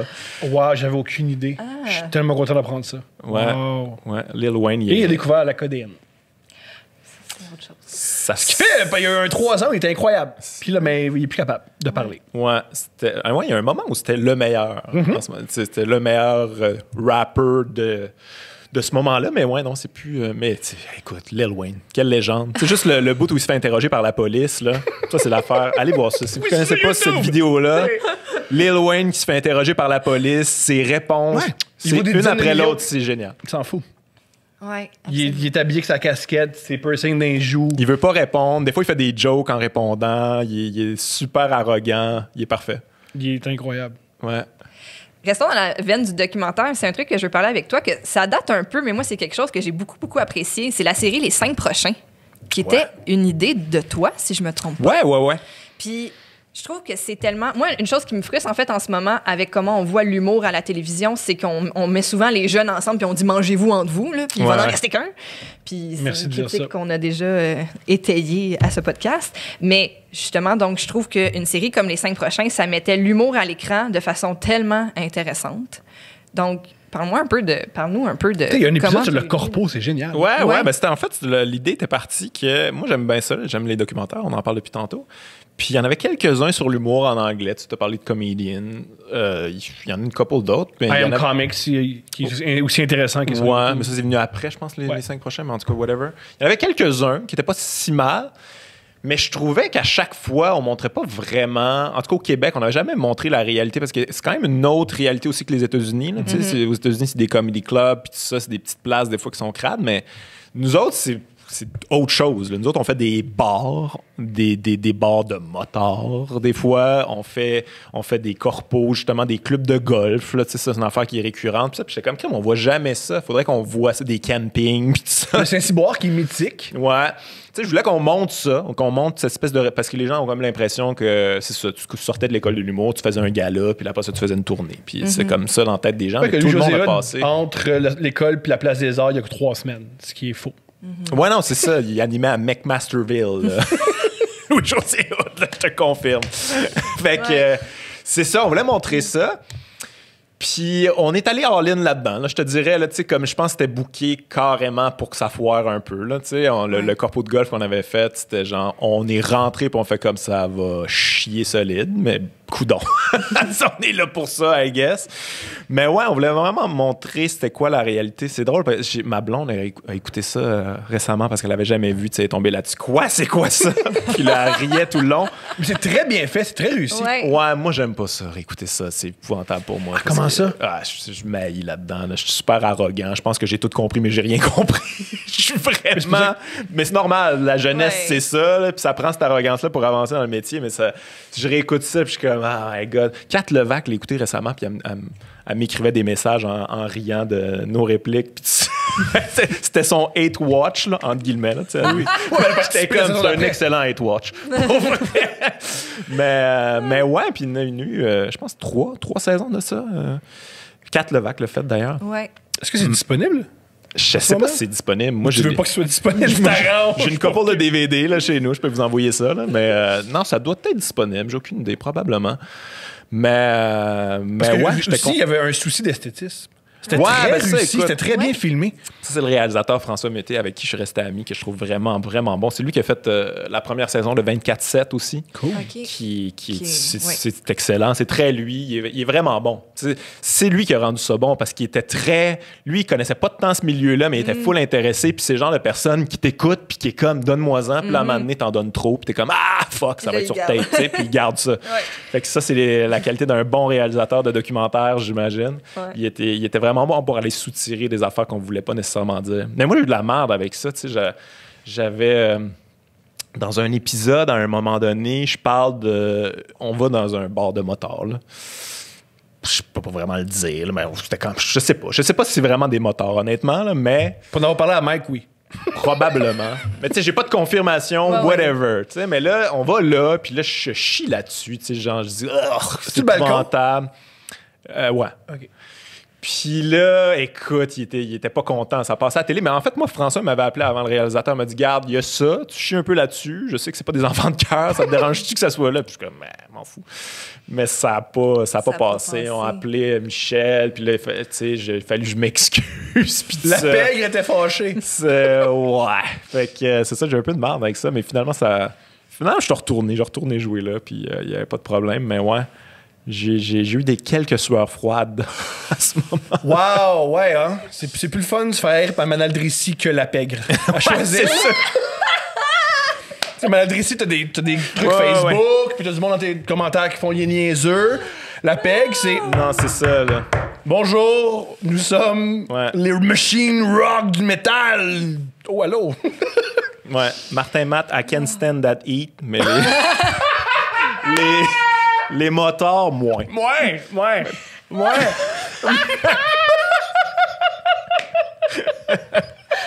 Oh, wow. Mais attends, on va jaser, là. Qu'est-ce que t'as pas aimé que j'ai dit, là? Fait qu'il faut que tu t'excuses avant Instagram. T'as pas pu rédiger de lettre d'excuses sur Instagram qui est d'une Non. forte tendance de nos jours. Non, Tu l'as mais pas fait en en même story. temps, j'étais comme, tu sais, je veux dire, je vais dans votre bar, puis genre, je fais des jokes sur tout le monde, puis tu sais, vous comprenez mon style d'humour, fait que, tu sais, ça devrait pas vous insulter, puis on ah ouais, non, je comprends, puis tout ça, puis que... Mais c'était un peu pour montrer comme, fais pas trop ça, tu sais. Ouais. Juste nous autres, on chie pas sur nous autres. Juste que tu le saches. OK, je vais le savoir. Parce qu'on peut te l'expliquer plus ardument. D'autres On a un PowerPoint Ouais. avec des photos. Lui, ça, c'est un exemple de quelqu'un qui rit de nous. Le connais-tu? Non, justement. Parle-nous de ton podcast aussi. Une chose que je sais de ton podcast, c'est que quand tu reçois un invité, tu es extrêmement préparé. Chose Ouais. qui n'est pas donnée à tous, même nous parfois. Même moi. Moi, j'ai déjà mon podcast avec Sam Breton. Ouais. C'était après la naissance de notre enfant. Ouais. Je dormais pas. Ouais. J'ai aucune idée de ce qui se passe. J'ai aucune idée. Puis c'est juste... Puis merci à Sam. Ouais, c'est ça. Dans ce temps-là, La- t'es content d'avoir un bon invité. Hein? J'ai fait l'exprès. Je suis tellement fatigué, je vais me prendre un humoriste que Que tu sais qu'il va être capable. il va être tellement de- drôle, puis il va tellement émaner. Puis des fois, je pose Ouais, une ouais. question, j'ai juste posé corpo, difficile Parfois. parfois. Une bonne anecdote. Puis il a fait, ben ouais. Bon. Mais c'est ça, je sais que tu te prépares extrêmement bien pour tes entrevues, puis que tu, par exemple, si tu reçois un auteur, tu lis le livre au complet. Ouais, de recherchiste, incroyable. Ah non, mais c'est vrai, pour vrai, c'est incroyable dans le domaine de la télé et ou médias at large, incluant Ouais. le podcast. Puis, fait que tu te prépares énormément. Comment tu gères ton temps puis la préparation de ce podcast-là? C'est rough. Ouais. Ça, honnêtement, c'est juste l'insécurité parce que, tu sais, je veux dire, moi, je voulais inviter beaucoup d'intellectuels, puis tu sais, que ce soit des historiens, des sociologues, des anthropologues, puis tout ça. Puis quand tu reçois ces gens-là, c'est pas comme jaser, là, relax avec un humoriste, puis tu sais, je veux pas les anecdotes de brosse de Alain Deneau. Quoique. Quoi que... Non, je suis d'accord. Quoique. Quoique, c'est après qu'Alain Deneau, il dit fait, hey, moi, j'haïs pas ça, l'acide. J'ai découvert des Parle-moi-en. affaires sur les paradis fiscaux sur l'acide. La médiocratie, j'ai écrit ça sur la scène. Yo, les Ça, d'ailleurs, doigts, hey, un bon documentaire, juste parenthèse, le documentaire sur Leonard Cohen, Leonard and Marianne, ça c'est bon. Puis là, on découvre qu'il était sur l'acide tout le temps. Leonard Cohen, il adorait, il est allé genre en Grèce pendant 2 ans écrire un roman sur l'acide et les speeds au soleil. Il voulait jamais être à l'ombre, puis il écrivait ça, puis ça donnait une affaire complètement fucked up. Mais ouais, puis il jouait en show. Il prenait de l'acide et aussi genre une espèce de Quaalude, là, c'était pas ça, mais genre de, tu sais, genre de calmant puis tout ça. Puis il était, à un moment donné, il fait un show, il y a genre 600 000 personnes, le stage est en train de brûler, le monde capote parce qu'ils ont pas de, il y a pas de, je pense, il y a pas de toilette, il y a pas d'eau, il y a pas de ressources puis tout ça, fait que le monde, c'est une émeute, puis là lui il joue super relax. Puis c'est comme, genre, ça devient comme une messe, là, tu sais. Tout le monde est comme, OK, il se passe de quoi de spécial, finalement, puis il a comme calmé la foule avec juste son swag. Fait que, allez voir ça. C'est sur Tous mes Prime. besoins essentiels ne sont pas comblés, mais la musique me transcende. Alors, let's go! Je vais éteindre ce feu maintenant avec mon chandail Je puis me écouter pisse dessus. la fin de Alléluia. Qu'est-ce que tu fais à Woodstock 99? Un peu d'acide pour calmer les émeutes. Non, ben oui. Parce qu'il y a eu des émeutes à 99 à Woodstock. Oui. Pas à Woodstock en Beauce, là. Il n'y a jamais eu d'émeutes. Mais ouais, j'ai coupé, mais je me rappelle plus de quoi qu'on parlait. On parle de ton podcast, mais à quel point C'est ça. tu veux lire avec... Ouais, ben c'est ça. Fait que, tu sais, mettons, justement, je disais Alain Deneau. Tu reçois Alain Deneau, tu peux pas avoir lu ses affaires puis être juste comme, résume-moi dans ça, là. Les impôts. Mettons pas le monde qui nous écoute. Comment tu dirais? Mettons, j'ai lu derrière, tout coup. Ben, Gilbert Rozon, il a essayé à tout en part, puis ça n'a pas marché. Ouais, non, ça n'a pas été. Ça, c'est une belle séquence où Alain Deneau, il remet à sa place Gilbert Rozon, là. Il le remet même pas. Je l'ai réécouté il y a pas si longtemps. Il ne le remet pas de temps à sa place. Il est juste comme, tais-toi. Il est vraiment une attitude. Ah, c'est pas important. Moi, je suis intéressant. Toi, t'es pas intéressant. Il prend un Fais document, juste- puis il dit, tu liras ça. Il Ouais. fait assez- Puis il Oh, prend, c'est bon. puis il prend... Ah, je il l'ai le pris. méprise, tu sais, comme avec tout son être, là, tu sais, mais il dit pas de grand-chose. Il est juste comme... tu sais, genre... ça, Gilbert Rozon est comme... Ouais, mais quand même, le ruissellement, ça marche quand même. Puis il est comme... Ah, tant mieux pour toi. OK, fait que... Il sent Christ. Il n'y a pas de considération pour Gilbert, ce qu'on aurait dû tous avoir. D'accord. Aucune considération.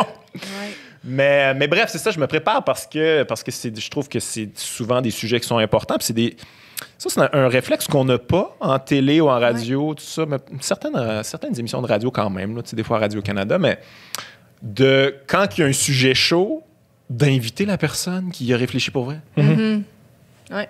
Ça se peut, tu sais. Il y a des gens qui ont passé leur vie à écrire des livres là-dessus. Tu veux parler de racisme systémique, ben invite quelqu'un qui s'y connaît. Ouais. Non, on m'a invité un tel, lui a une opinion là-dessus, puis ça va faire une bonne cote. Ouais. Mais c'est ça, on n'a pas... Fait que c'est par respect pour la personne que j'invite, je lis son livre au complet, puis c'est vraiment, ça crée un bond de suite, parce que la personne est comme, mon Dieu, il n'y a personne qui m'a jamais lu. Souvent. Au complet. Non, mais tu sais, je veux dire, j'exagère, mais ils sont souvent invités. Les écrivains rendent pas leurs lecteurs. Nous, les humoristes, tout le monde qui nous ont vus, facile, les lecteurs, tu vois pas. Ouais.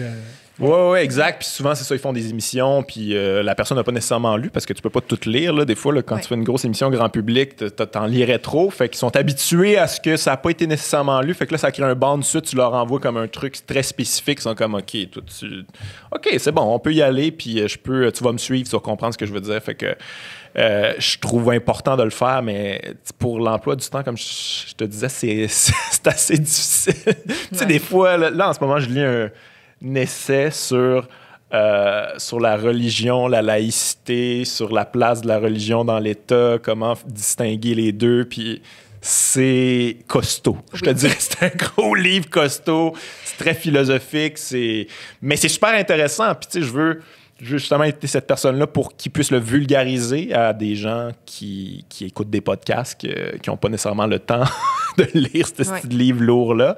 Je disais style de livre, c'est un très bon livre, là, mais c'est pour plus des universitaires, je te dirais, mettons. Ouais. Mais je trouve ça le fun. Je trouve ça le fun de vulgariser des sujets qu'on n'entend pas nécessairement. Puis moi, quand j'ai commencé le podcast, j'étais comme, tu sais, inviter juste des humoristes, des artistes, puis ça, c'est bien le fun, mais c'est déjà fait. Fait que qu'est-ce que je peux amener d'autre? Ça serait ça. C'est ça qui me distingue, je pense, dans mon podcast.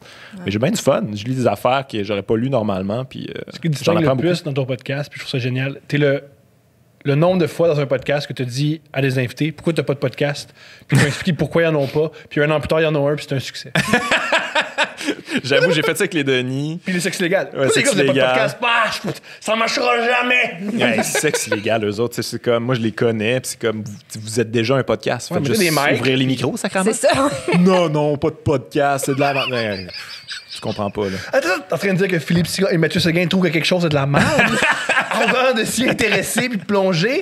Je pense, en tout cas, j'ai l'impression que c'est pas leur genre. Mais écoute, ils l'ont fait puis ça marche au bout, tu sais. Ouais. Mais je pense que quand c'est toi, quand t'es toujours de même, tu vois pas la valeur de ça, tu sais. Mais moi, je suis comme, moi, je vous écouterais là, tout le temps. Là. Ah non, ils sont hilarants. Oui, c'est mon podcast, c'est un épisode dont c'est le plus discuté. C'est incroyable. Vous êtes gearés pour ça. Là. Ouais. Ça me fait rire parce qu'ils haïssent l'humour, tu sais, mais comme c'est les deux gars les plus humoristes que je connais, ils vivent pour le bon gag là, qui traîne à quelque part. Puis mais c'est pas ça qu'ils sont excellents. Ce que j'adore de ces deux gars-là, quand ils sont dans le même show que moi, c'est que je m'assois avec eux autres puis je parle pas. Puis je les vois déconner entre eux autres. C'est le meilleur bout. Puis des fois, mon livre, je m'arrange que ce soit les gars. J'adore. Les moments où j'ai le plus ri dans la vie, c'est oui. Moi, je me suis ils savent pas, ils s'en souviennent pas parce qu'on était dans l'état second. Je me suis retrouvé dans plein de parties chez ces deux gars-là juste j'y suivais. Puis là, je regardais. C'est pas un peu terrifiant? Ah non, eux autres, ça leur fait plaisir. Un public, let's go! Moi, j'étais là. Le mouth breather en arrière. Vous êtes vraiment drôles, les gars! Je suis pas là. Ah non, écoute, ils sont parfaits. Moi, j'ai fait du moche avec eux autres, puis je pense que j'ai pas dit un mot, là. J'ai ri, là, j'étais couché à terre, genre, je faisais juste, j'étais comme, faut nous donner un break, là, je suis plus capable. Ils sont hilarants. Mais, tu sais, tu dis, ils haïssent l'humour, mais c'est drôle parce qu'on avait effleuré un peu le sujet avec Colin, puis je me souviens plus si c'est en podcast ou hors podcast, mais bref, je pense que sais, des fois, il y a certains humoristes qu'on n'aime pas l'humour, ou même quand on parle à des gens à l'extérieur du milieu de l'humour qui sont comme « Ah, j'aime pas l'humour », mais est-ce que c'est pas parce qu'il y a encore dans la tête de certaines personnes que quand on dit l'humour, c'est l'humour des années 90? Ouais, il y a un peu de ça, mais tu sais, comme je dis ça, je pense que la position des gars est plus nuancée que ça, quand même, là, tu sais, ils aiment des affaires en humour, puis c'est juste... C'est spécial au Québec quand même, l'humour, parce que c'est comme vraiment beaucoup mis de l'avant. Puis la manière qu'on regarde ça, la manière qu'on aborde ça, je trouve que c'est très... On est très consommateur. C'est très capitaliste, l'humour. C'est comme ça sert à quelque chose.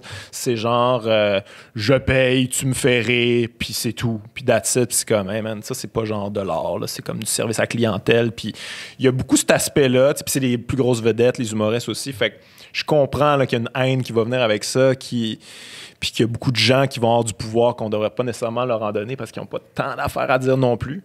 Fait que je comprends cette position-là, mais oui, l'humour a changé, puis il y a plein de gens qui sont excellents, puis qui essaient de pousser cet art-là le plus possible, puis qui a une vraie philosophie, puis qui a une vraie démarche artistique. Là, mais ouais, c'est facile de mettre tout ça dans le même panier, parce que c'est ça. Là, ceux qu'on voit le plus, en tout cas, c'est pas nécessairement ceux qui poussent le plus cet art-là tout le temps. Il y en a évidemment là, qui réussissent à se faufiler. Mais ça, je comprends cette position-là. Moi, j'aime l'humour. Là, moi, j'aime beaucoup ça. Puis même quand c'est mauvais, ça m'intéresse. Là, ça change un peu que les années. Là, j'ai comme moins de temps maintenant. J'ai un enfant. Là, fait que ça se peut que si c'est mauvais, je l'écoute pas. Là, mais j'ai plus ce temps-là. Mais moi, quand je suis plus jeune, là, quand j'ai commencé, j'écoutais tout. Les affaires mauvaises, je les écoutais aussi. J'étais comme, je veux savoir pourquoi c'est mauvais. C'est que j'essayais de m'améliorer moi-même en voyant ce que je trouvais pas nécessairement bon. En fait, me découvrir moi-même à travers ce que j'haïs. Ouais, ce qui est ça, la vingtaine. Mais Ricky Gervais puis Stephen Merchant, qui ont pitché The Office à la BBC, ils n'ont pas pitché ce qu'ils voulaient faire, ils ont pitché ce qu'ils voulaient vraiment pas faire. C'était ça, The Office. Ça a été construit à l'envers. Voici tout ce qu'on veut pas. Puis ça a créé The Office, qui est encore à ce jour la série préférée de... Maintenant, je suis pas sûr de saisir comme ils ont pitché quelque chose qui n'était pas The Office, ils ont pitché The Office. Ils ont pitché The Office, puis on dit voici ce qu'on fera pas. OK. Le personnage principal ne sera pas amical. OK, dans un truc comme ça, voici ce qu'on veut pas dans tout. OK, ouais. C'est la manière négative. Fait, d'accord, mais il faut que ça coûte 11$. Puis on fait, on va s'arranger. Ah oui, j'en doute pas, mais il faut que ça va coûter 11$, puis ça va être tourné dans nos bureaux vides. OK. Ouais. On a une salle de conférence en haut, vous pouvez amener. Faites votre niaisage. Ouais. Mais il y a souvent ça dans les pitchs de séries ou de séries ou d'émissions qui sont des classiques, que c'est genre la personne a pitché quelque chose d'autre. Puis là, un coup qu'il y a un oui, tranquillement, on amène ça ailleurs. Je sais pas pourquoi. Il y a quand même plusieurs exemples de ça. Il n'y en a pas qui me viennent en ce moment, mais mettons Breaking Bad, je pense pas qu'ils ont pitché carrément l'inverse, mais ça s'est beaucoup modifié au travers de la... Ils ont modifié des affaires après. Il faut mentionner le duo, là. Le duo de Jesse et du professeur. Au début, Jesse, à la fin de la première saison, était censé mourir. Ouais, c'est ça. Mais il y a tellement la combinaison entre les deux qui ont fait « Ah, OK, tu vas survivre ». Poussy, il voulait pas tourner au Nouveau-Mexique. Le Nouveau-Mexique, c'est une manière de mais vu que ton show, c'est sur Crystal Meth, fait qu'on n'a pas dans l'argent que ça, parce que qui va regarder ça? Fait qu'on peut pas tourner en Californie comme tu voulais, on va tourner au Nouveau-Mexique. Puis là, déjà, on fait la lumière au Nouveau-Mexique, puis ça a fait le look. Toutes les erreurs ça crée la série. Mais moi, j'adore ces histoires-là parce que toutes les affaires qui sont des cultes, là, qui sont classiques, tous les réseaux genre ont chié là-dessus. Ils sont tous fait dire que c'est mauvais, je peux pas croire, tu nous présentes ça. Fox a produit le pilote des Sopranos. Ouais. Puis ils l'ont écouté, le premier épisode. Là, ils l'ont écouté, ils ont fait comme... Tu es malade, toi. Fais pas cette affaire-là. Ça a été la meilleure série de tous les temps là, pour plusieurs personnes. Ouais, HBO, on l'a acheté finalement, mais eux autres, comme ils ont mis de l'argent, là, leur propre argent, ils ont écouté, on veut comme non, mais il ne reste pas. C'est incroyable. OK. Puis on peut faire à HBO, fait qu'on peut sacrer, on peut... Ouais, c'est ça, On n'est pas... Mais il y en a plein, là. Il y a peut-être... Toutes les bonnes séries se sont fait dire c'est épouvantable, cette affaire-là. Les Simpsons, qui est un succès dès le départ, au début, ça appartenait à une émission, je pense, le Liv Ullmann Show. La fille, elle haïssait. Parce que c'est un segment. Elle haïssait ça. Puis quand c'est un succès, elle a toujours dit j'adorais ça, puis c'est les auteurs qui ont fait non, on s'en souvient, on te le colle ça dans la gorge, ce show-là. Puis tu voulais pas le mettre, maintenant que ça fait des millions, ben. Wow. Ça me vient une anecdote. J'ai écouté un podcast récemment sur la fille qui a créé Friends, Martha Kaufman, je pense que c'est ça son nom. À co-créer, là, il était deux. Puis il tourne le pilote, Puis le boss de, je sais pas où ça passait, par exemple. NBC. Il tourne un pilote, puis là, je pense que le premier épisode, je me rappelle pas, là, mais je pense que Monica elle couche avec un gars le premier soir, puis elle rappelle pas. Quelque chose du genre, là, je me rappelle plus exactement. Puis là, le boss d'NBC vient la voir après, fait comme ouais, mais là, cette affaire-là de Monica, là, tu sais, je veux dire, elle couche avec le premier soir. C'est une slot, là, c'est normal qu'elle soit pas rappelée, tu sais. Là, t'es comme pardon, mais là, ça finit pas là. Fait que je pense tu l'as mal compris, tu sais, je veux dire, c'est son boss, fait qu'elle essaie de... il est miso, mais en même temps, OK, ouais, on va prendre ça en note, c'est cool. Puis là, ils présentent le pilote à un public cible, tu sais, ils font souvent ça. Ouais. Puis il y a un questionnaire après. Dans le questionnaire, il y avait « Est-ce que Monica, en ayant couché avec le gars le premier soir, est A, une slot, B, une, je sais pas quoi, là, genre une salope. Toutes les choix, c'est la même affaire. Toute la même affaire. Une slot, une pute. Ou D, aucune de ses réponses. C'est comme plein de suggestions, une salope, une niaiseuse, une folle, une épaisse, ou aucune de ses réponses. Wow. Puis là, la majorité, c'était comme aucune de ses réponses. Là. C'était juste lui, parce qu'on a tous déjà fait avec quelqu'un, puis on l'a pas parlé. Là. Ça s'appelle exister. C'est une autre mentalité. Puis tu vois que c'est ça. Des fois, ils n'ont pas de jugement, là, ce monde-là. Ils n'ont pas rapport. Là, puis ils sont pleins de préjugés. Puis ça se transmet des fois là, dans ce que tu vois dans la culture populaire. J'ai un exemple pour toi de séries qui ont pitché, puis c'était pas ça. Seinfeld. L'idée de Seinfeld, c'était comment un humoriste bâtit son matériel. C'est pour ça qu'il est sur scène. L'idée de Seinfeld, lui, un peu ça, mais pas de temps, finalement. Mais pas... quand tu connais la série, tu fais ouais, mais c'est pas ça pantoute. C'est pas comme, tu vas pas, au début, c'était vraiment Jerry Seinfeld qui fait les tasses, hein? C'est un peu weird. 15 minutes plus tard, il est sur scène, les tasses, hein? Ouais, ça restait moins bon un peu. Ils ont réalisé que ce qui était payant, c'était tous les moments où finalement Larry David puis Jerry Seinfeld se jasent dans la vraie vie, là. Puis il a gardé, Jerry Seinfeld, la lettre qui était écrite, à quel point il disait... une des lettres qu'il a laminées, c'était, mettons, c'est une série qui s'adresse aux jeunes adultes éduqués qui sont urbains branchés. Okay. Et c'est une raison pourquoi c'est pas quelque chose qui nous intéresse. Il dit, c'est trop génial. Il disait, c'est la raison pourquoi moi, je voulais faire le show. Puis eux, ils disent que c'est pour ça qu'ils le veulent pas. Ils trouvent ça génial. Wow. Tous les documentaires sur la série Seinfeld qui sont tous disponibles sur YouTube. Ah ouais, j'en ai pas vu aucun. Surtout, il y a une série, je pense, Seinfeld, comment ça a été fait. Ça dure genre 1h30 ou 1 heure. Fascinant. Ça commence de la rencontre entre Larry David puis Jerry Seinfeld à des affaires géniales du genre Jerry Seinfeld quand il s'est assis avec NBC, ils ont dit qu'est-ce que tu veux faire? Puis il a dit ben moi mon rêve c'était juste d'avoir une réunion comme ça. Fait que je sais pas. C'est fait. Je suis rendu. Et le nombre de la relation entre Jerry Seinfeld qui est super relax, qui est curieux parce que c'est la vedette du show, c'est le créateur, et Larry David qui est tout le temps névrosé. Mm-hmm. Mais à la première réunion, quand ils ont commencé à écrire, ils ont dit, bon, mais ça, c'est un 3-camera show. Puis Larry David s'est mis... Il y a un no-name, Larry David. Il y avait zéro nom, là. Il s'est mis à crier, puis à dire, c'est une caméra! Une! Non! Puis il est parti... Avec ses cheveux à l'époque. Puis il a crié après tout le monde. Puis Jerry Seinfeld, j'ai dit, on n'a jamais discuté de ça. Puis finalement, c'était 3 caméras, puis c'était bien correct. Puis... Et juste Larry David, un truc, dans la série, ceux qui trippent sur Seinfeld, m'a amené George, qui est Larry David, crie après son boss, l'envoie chier, quitte. Et son voisin, il réalise, hostie, j'ai plus de job. Puis son voisin, il dit, reviens lundi comme si de rien n'était. Il a vraiment fait ça, mais pour vrai. Saturday Night Live. Ah ouais, c'était à Saturday Night Live. Puis il est revenu. Ça a marché? Ouais. Il y avait assez de talent pour ça, j'imagine. Il y a eu un sketch en SNL. Un seul sketch. Pardon? Ouais. Probablement le meilleur writer humoristique de tous les... Mais en même temps... mais c'était à l'époque où c'était Eddie Murphy. C'était à l'époque où c'était ouais, c'est ça. Il est bon pour écrire des affaires par rapport à lui. Là. Je pense que Larry David, là, je sais pas s'il est bon pour écrire n'importe quoi. Là. Mais Curb, c'est fou. Là. Ouais. C'est que des classiques. Là. Mais il racontait, c'est là qu'il a rencontré aussi Elaine. Là, c'était des amis. Il disait, en réunion d'auteurs, il pliait la salle en deux. Sauf que dès qu'on le faisait devant le monde, on comprenait rien. Puis c'est ça. Fait que c'était coupé. Je pense qu'il y a un sketch en une saison. Wow! Eh bien. Puis il m'a dit si je connais avec le gars, parce que normalement, comment ça fonctionnait à SNL, c'est que je pense que c'est le mercredi, puis c'est encore le cas, tu dois faire une nuit blanche. Parce qu'il faut le mentionner, à l'époque, SNL, c'était beaucoup sur le speed et sur la coke. Fait que ça marchait. Tu pouvais, juste parce que tu fais écrire, pendant la nuit, tu écrivais des jokes d'actualité, tu écrivais des sketchs, ça marchait de même. Puis Larry David disait, moi, j'ai écrit mes jokes, il est 9h le soir, je passerai pas une nuit au complet. Puis il a crié après le boss. Il a fait non. Je resterai pas toute la nuit ici. Non! Puis le boss a essayé ça. Parlant de SNL, un autre bon documentaire sur John Belushi. Ouais. Moi, je veux dire, c'est pas mon époque, fait que j'ai pas connu cette époque-là, puis je veux dire, moi, j'ai plus connu Jim Belushi. Suzy Frisette. Ce genre de truc-là. Mais quel talent quand même, tu sais, comme quelqu'un qui a trop de talent, en fait, puis qui est comme complètement... Sauté. Ouais, qui est complètement défoncé à la fin. Mais c'est fascinant, ça, quand même, que tu découvres qu'à chaque héroïnomane, ça part souvent d'une blessure physique, là, genre, je pense qu'il y a mal...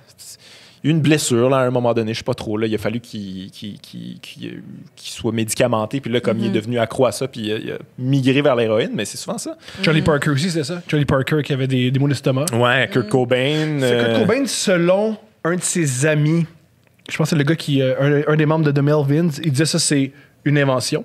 OK. Puis, Ah ouais. et que ses maux d'estomac, il disait, oui, mais ses maux d'estomac, c'est l'héroïne qui crée ça. Au début, il n'y avait rien, mais c'était son accoutumance à l'héroïne qui a fait qu'il y avait des maux. Puis c'est ça qu'il disait au monde. C'était plus une. Lui, il dit c'est plus un junkie qui explique à son entourage qu'il n'y a pas le choix. Ah. Ouais. Okay. Ouais, il y a des grosses chances que t'as mal au ventre si tu fais de l'héroïne. Tout le temps.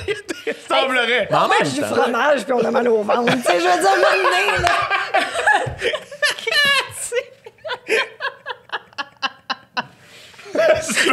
Ah, mon Dieu. C'est pareil. Ouais. Ah. Puis une autre chose que je voulais parler avec toi, Guillaume, vraiment, que je trouve extraordinaire, c'est le Mobilo, qui est une coop humoristique. Je vais dire ça comme ça. Ouais, c'est Puis- probablement la seule. Qui est juste, pour moi, un contre-modèle actuel Ouais. dans le milieu de la production en humour. Peux-tu nous parler de ça? Écoute, je te dirais que je sais pas si c'est un modèle parce que c'est pas comme ça roulait full pin non plus. C'est pas comme si le cash rentrait par container. Là, tu Tu savais sais. plus quoi faire avec l'argent. C'est un modèle où il faut que tout le temps ça arrive even. Tu comprends? Là? Oui. Puis, mais c'est voulu comme ça parce qu'on voulait donner le plus d'argent possible aux artistes. Ouais. Mais puis ouais, on l'a fait sous forme de coopérative parce qu'on trouvait ce qui fitait le plus. Mais je sais pas à quel point on aurait dû faire ça parce que rien dans la société, dans la bureaucratie est fait pour les coopératives. Surtout pas dans l'art, en tout Ouais. cas. Au niveau des subventions puis tout Ouais. ça. Puis Peux-tu une coopérative de nous expliquer c'est producteurs. quoi une coopérative? C'est une coopérative de producteurs. Une coopérative, dans le fond, c'est que...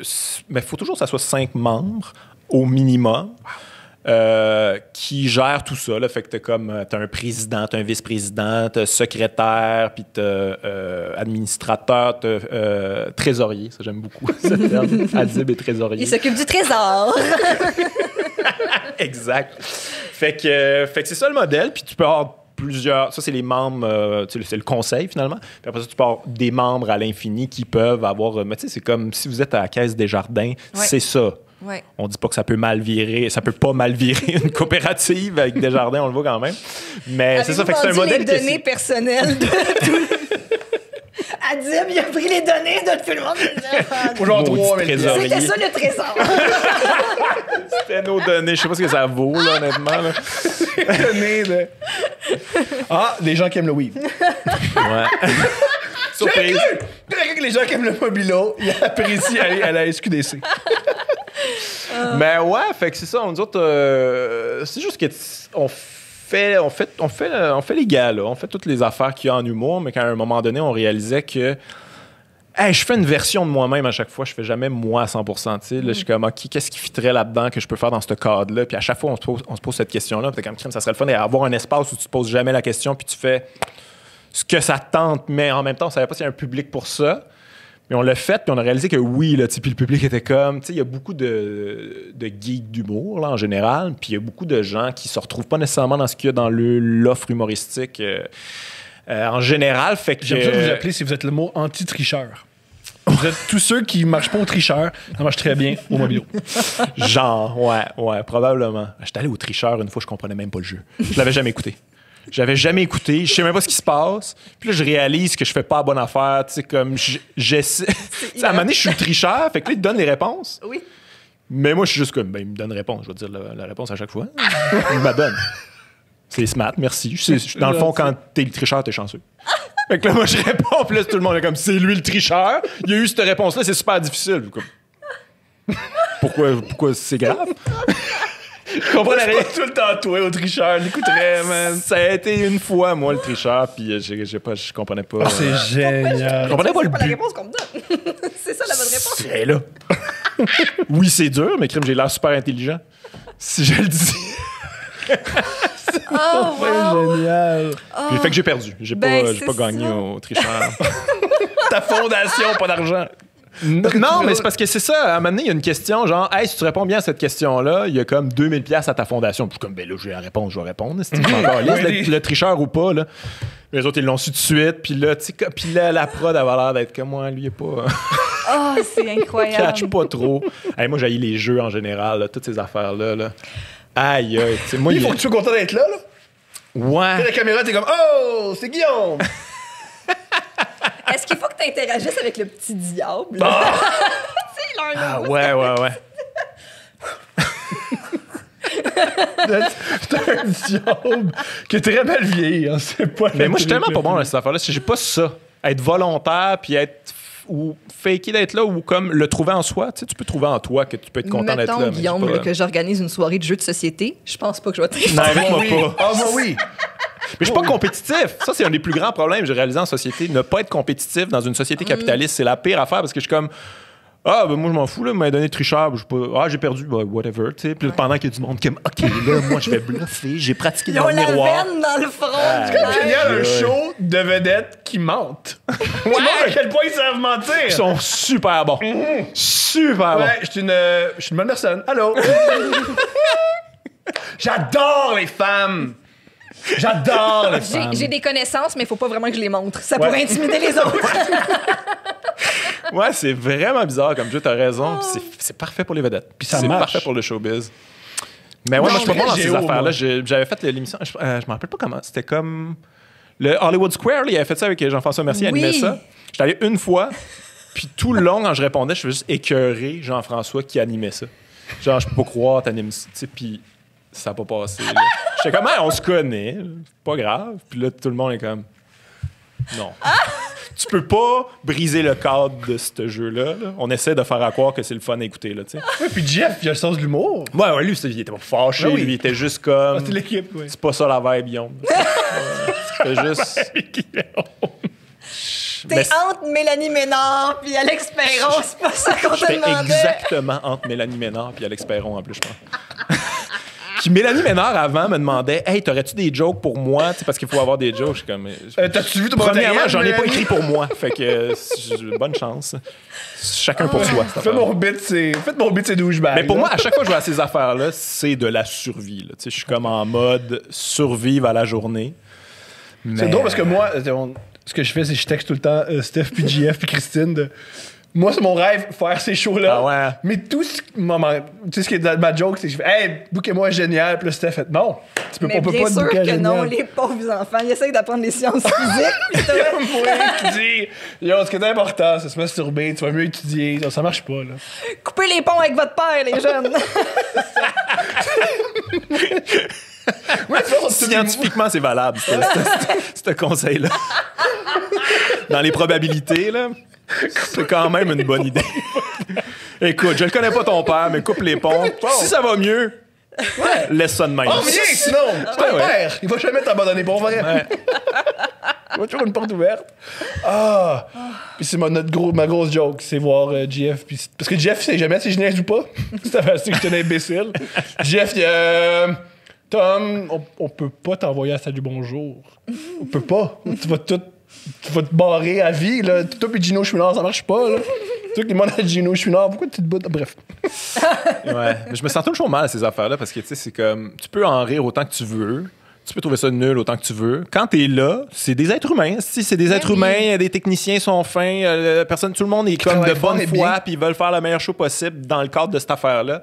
Puis tout est comme, moi j'haïs ça, ici, je trouve ça fucking tweet. Puis là, on m'a comme obligé. Puis là, mais je veux pas vous faire sentir mal là, de trouver ça tweet. Fait que je vais essayer de jouer le jeu, mais je suis pourri pour jouer le jeu. J'ai pas ça en moi. Fait que c'est quand même, c'est weird. Le showbiz québécois, il y a quand même beaucoup de choses qu'il faut que tu fasses qui sont pas tant le rêve de petit cul que t'avais, là, tu sais. Ouais. Ou il y en a que c'est ça leur rêve. Et même leur rêve, Ben oui, c'était ça, c'est sûr. je veux être à Salut Bonjour. Ah, OK, m'a écrire une toune. Ah, OK, m'a être drôle. Ouais, Mais ouais. le but ultime, c'est ta célébrité. Ah, il y en a qui sont nés pour ça. Là, tu sais, comme, vas-y, puis prends toute la place. Mais, Tout. ouais. Tu sais, je veux dire, Matt Duff, tu peux prendre toutes mes places, mon Bien gars. sûr. Tu sais, comme, vas-y, il n'y a pas de problème avec ça. T'es bon là-dedans, puis les gens sont contents. Moi, je suis malheureux là-dedans.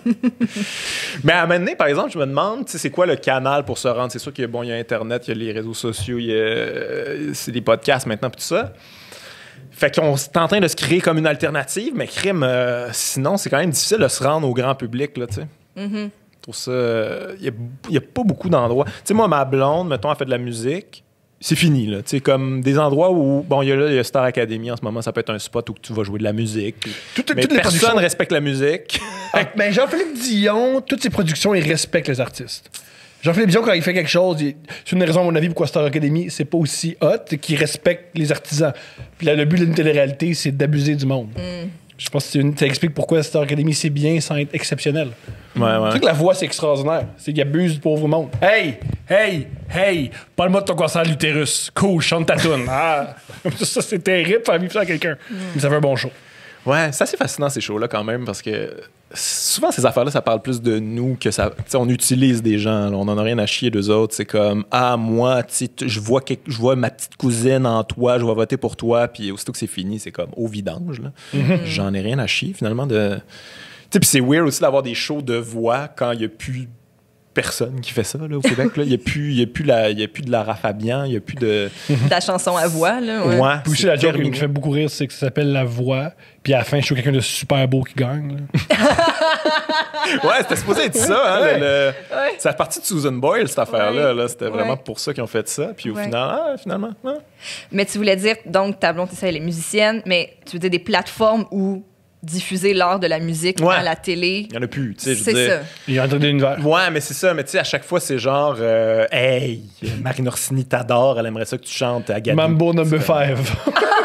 C'est ça, genre de truc. Texte Steph, Mambo number 5. C'est pas ça, là. Tu sais, c'est pas Ouais. ce que ces artistes-là font. Ils le font pareil, puis je dis pas que c'est pas bon, cette émission-là. Là, ça donne souvent des beaux moments, puis tout ça, mais c'est pour l'artiste qui font ça, ils font ça pour le public. Ouais. Mais showcaser tu sais, on a tellement pas un de talent top de de musique au pops. Québec, c'est fou. Mais il y a pas ça, on n'est pas capable de mettre ça en valeur. Je sais pas à quel point ça intéresse les gens.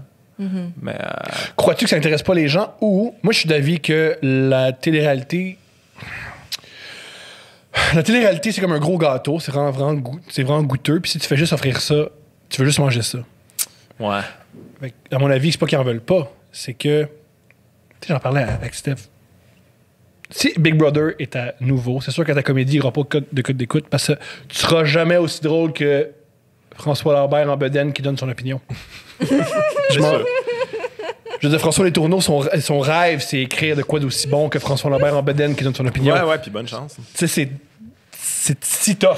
C'est parce que c'est drôle de plein de différentes façons. aussi. Voilà, fait que c'est une des raisons pourquoi la télé-réalité, je pense, ça fait mal à la culture. C'est que ça prend...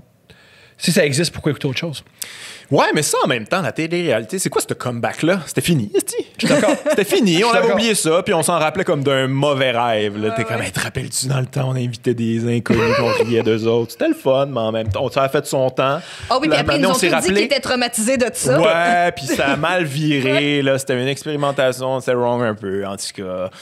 On peut écouter des extraits sur YouTube de temps en temps, on trouve ça drôle, je peux pas croire j'écoutais ça. Puis là, on ramène ça, on Ouais. déguise ça un petit peu plus actuel, puis on aime ça à nouveau. Moi, ça m'a fait rire beaucoup de gens sur Internet, des gens que je connais juste sur Internet, qui disent « Yo, free Britney, la maladie mentale, la santé mentale, let's go ». 3 mois plus tard, hey, OD, une telle, c'est une conne en esti. Pardon? On l'a mis dans un contexte où on l'a humilié, puis elle a comme sauté une coche, cette vache. Par contre, l'autre, elle a pris un iPad pour voir comment les gens, comment la production l'a vendu au public québécois. Quel idiote! J'aime aussi que des fois, on se Les dévoile. règles de ce jeu. Oui, hey, les gens, elle veut savoir qu'est-ce que les gens disent sur elle, sur Internet. Qui veut ça? On dirait qu'il y a su du monde narcissique. Ah, OK. Ça se peut, hein? Mais qui aurait cru? Puis j'aime aussi la raison qu'on se donne de « Hey, c'est la pandémie, je n'avais pas le choix. » Pas le choix. d'écouter Occupation double. Elle a pas le choix. Qu'est-ce que tu veux que je fasse? Non. Lire? Ben, je me suis mis à faire du pain, puis je me suis tannée. Écoutez Ouais. OD. Je te laisse sur Twitter. Cet homme est pervers narcissique. Ender. Je le sais, je l'ai vu écrit. Ouais. Je connais ce gars-là, mais je l'ai vu 3 émissions. 3e émission, puis moi, ben, je suis allé vétérinaire, fait que je sais comment diagnostiquer les malaises mentales. Mais ceci dit, je l'ai écouté, tu sais. Mais non, c'est fascinant, cette affaire-là. C'est vraiment une expérimentation, là, on met du monde dans un contexte épouvantable, puis qu'est-ce qui va... C'est sûr, ça va être divertissant. Ça peut pas être divertissant. Quoique Big Brother, j'ai pas écouté ça. Ça me déçoit un peu. Je suis un peu... c'est pas assez drôle. Ça fait mal ici. C'est parce que c'est des gens qui maîtrisent déjà ça. Ouais. Ils sont déjà... L'image, puis tout ça, jusqu'à un certain point. Là. Il y en a qui sont plus habiles que d'autres, là, mais ils sont déjà là-dedans. Ce qui est intéressant de la télé-réalité, c'est de mettre des gens qui pensent qu'ils veulent ça, puis au final, c'est beaucoup de pression. Mais à mon avis, la télé-réalité, c'est le numéro de Simon Gauche où il dit les Olympiques, ça serait tellement plus le fun. C'est du monde qui voulait pas participer. Ben, mais hein. Il disait, moi, le lancer du javelot, si moi je le faisais, ce serait fascinant. C'est la même chose de la télé-réalité. C'est du monde qui comprennent pas les règles du jeu médiatique. Puis on fait bonne chance avec ça. C'est pour ça que c'est horrible, à mon humble avis. Là. Puis je veux dire, dans le studio, il y a des gens qui ont participé. Le studio appartient à un gars qui a participé à ce show-là. C'est pas cool, la santé mentale. Non, puis tu sais, moi, je peux comprendre. Là, mettons, je suis dans la vingtaine, début vingtaine. C'est ça le show le plus hot. Je sais pas trop payant, ce que je fais dans la vie. Je sais pas. Ah ouais, ça a l'air... Ouais, c'est ça, ça peut être payant. Il y a comme des bouchées après. Why not? Je l'aurais pas fait, là, c'est pas dans ma personnalité, là, j'aurais haï ça, mais je peux comprendre quelqu'un qui s'inscrive là-dedans puis qui fasse comme oups, c'est pas ce que je pensais exactement. Là, Ouais. Mon argument le plus fallacieux, c'est quand des gens défendent l'émission en disant ils savent dans quoi ils embarquent. Un truc que tu parles à n'importe quel artiste qui rentre dans le show business, on sait pas dans quoi on mais non, s'embarque. zéro. Là. On pense, on sait, mais on a aucune idée. Là, aucune idée. T'as un gars qui travaillait chez un concessionnaire automobile. Puis là, soudainement, il y a 126 000 personnes qui le suivent sur Instagram. Puis d'un club, le monde, il crée après lui, puis il arrache son linge. Ouais. Je sais pas. C'est tellement Ça pas comme arrive. une bonne excuse non plus. Là, je veux dire, tu prends le showbiz comme exemple. Là, ah, ben là, il me suis fait agresser. Tu savais dans quoi tu t'embarquais? C'est le showbiz. Plein d'agresseurs. C'est sûr, ça. C'est sûr, ça. Tu le savais. Tu le savais avant. Oh, d'ailleurs. C'est même documenté. Maintenant. C'est documenté au Ah ouais, bout. qu'est-ce que tu fais là? Il y a des listes pis tout. Ça Tu le vient savais, avec. ça. Ben oui. Oh. C'est quand même fou qu'un des risques du show business, c'est peut-être qu'on va mettre. Bref, tu vas te faire agresser. C'est. Wow! Wow! Ouais, non, c'est un... intense. C'est un drôle de milieu, mais je pense, je sais pas, il y a une purge, là. Je pense que ça va être mieux au retour. J'espère. J'espère que la pandémie, ça va être un beau reset, là. Je le souhaite. C'est ça, le J'ai des reset, doutes. c'est ça. Le reset, c'était la liste. Ouais. Ouais. Oh. Sur ces belles paroles, on espère un grand reset artistique du Un grand reset. showbiz québécois. Merci d'être venu. Parce que Un t'es plaisir. notre épisode le plus attendu. Ah ouais? Ouais. Beau. Parce qu'on parle tout le temps de toi. On parle tout le temps de toi. Nico, il me texte jamais. Il fait Yo, demain, c'est Guillaume, c'est fou. Oui, on est arrivé ici, puis il était comme. C'est comme. Il est arrivé genre une demi-heure à l'avance. Oui, c'est l'apogée. C'est l'apogée. Mais vraiment, merci, J'espère que ça n'a pas Guillaume. déçu. On n'a que parlé de documentaire au final. C'est pour ça que ça va être j'ai génial. l'impression. Je pense- mais c'est beaucoup de bonnes suggestions. Ouais, Et c'est vraiment. le. On a jamais. Oh non, j'ai dit, on n'a pas parlé de sexe, mais on a parlé de Tiger Woods pendant une demi-heure. Ouais, on a parlé de la fille du resto de Dej. Yeah. Et moi de Les Vidangeurs. Et Je comprends en même temps. Je comprends. Merci. Ouais, ouais, ouais. Je voulais aussi revenir sur le gag de Tiger Woods qui se fait assailler par des Marines. Ça aussi, c'est sexuel. Très, très C'est pas révélateur. sexuel, mais voilà, c'est les petits moments que je voulais rappeler. Mais merci, Guillaume. On te suit sur ton podcast. Ouais. Tu le Ouais. continues, ça continue. Ouais. Je continue Super. ça. Tu checkes ça sur toutes les plateformes, YouTube et tout ça. Sinon, pas de show. Pas de show. Toujours pas de show. C'est ça. On sait pas trop. On mais- essaye, puis c'est difficile. Exact. avec- Ouais. On s'en parlera. On après. s'en parle. Ouais, c'est ça. Merci, Guillaume. Merci.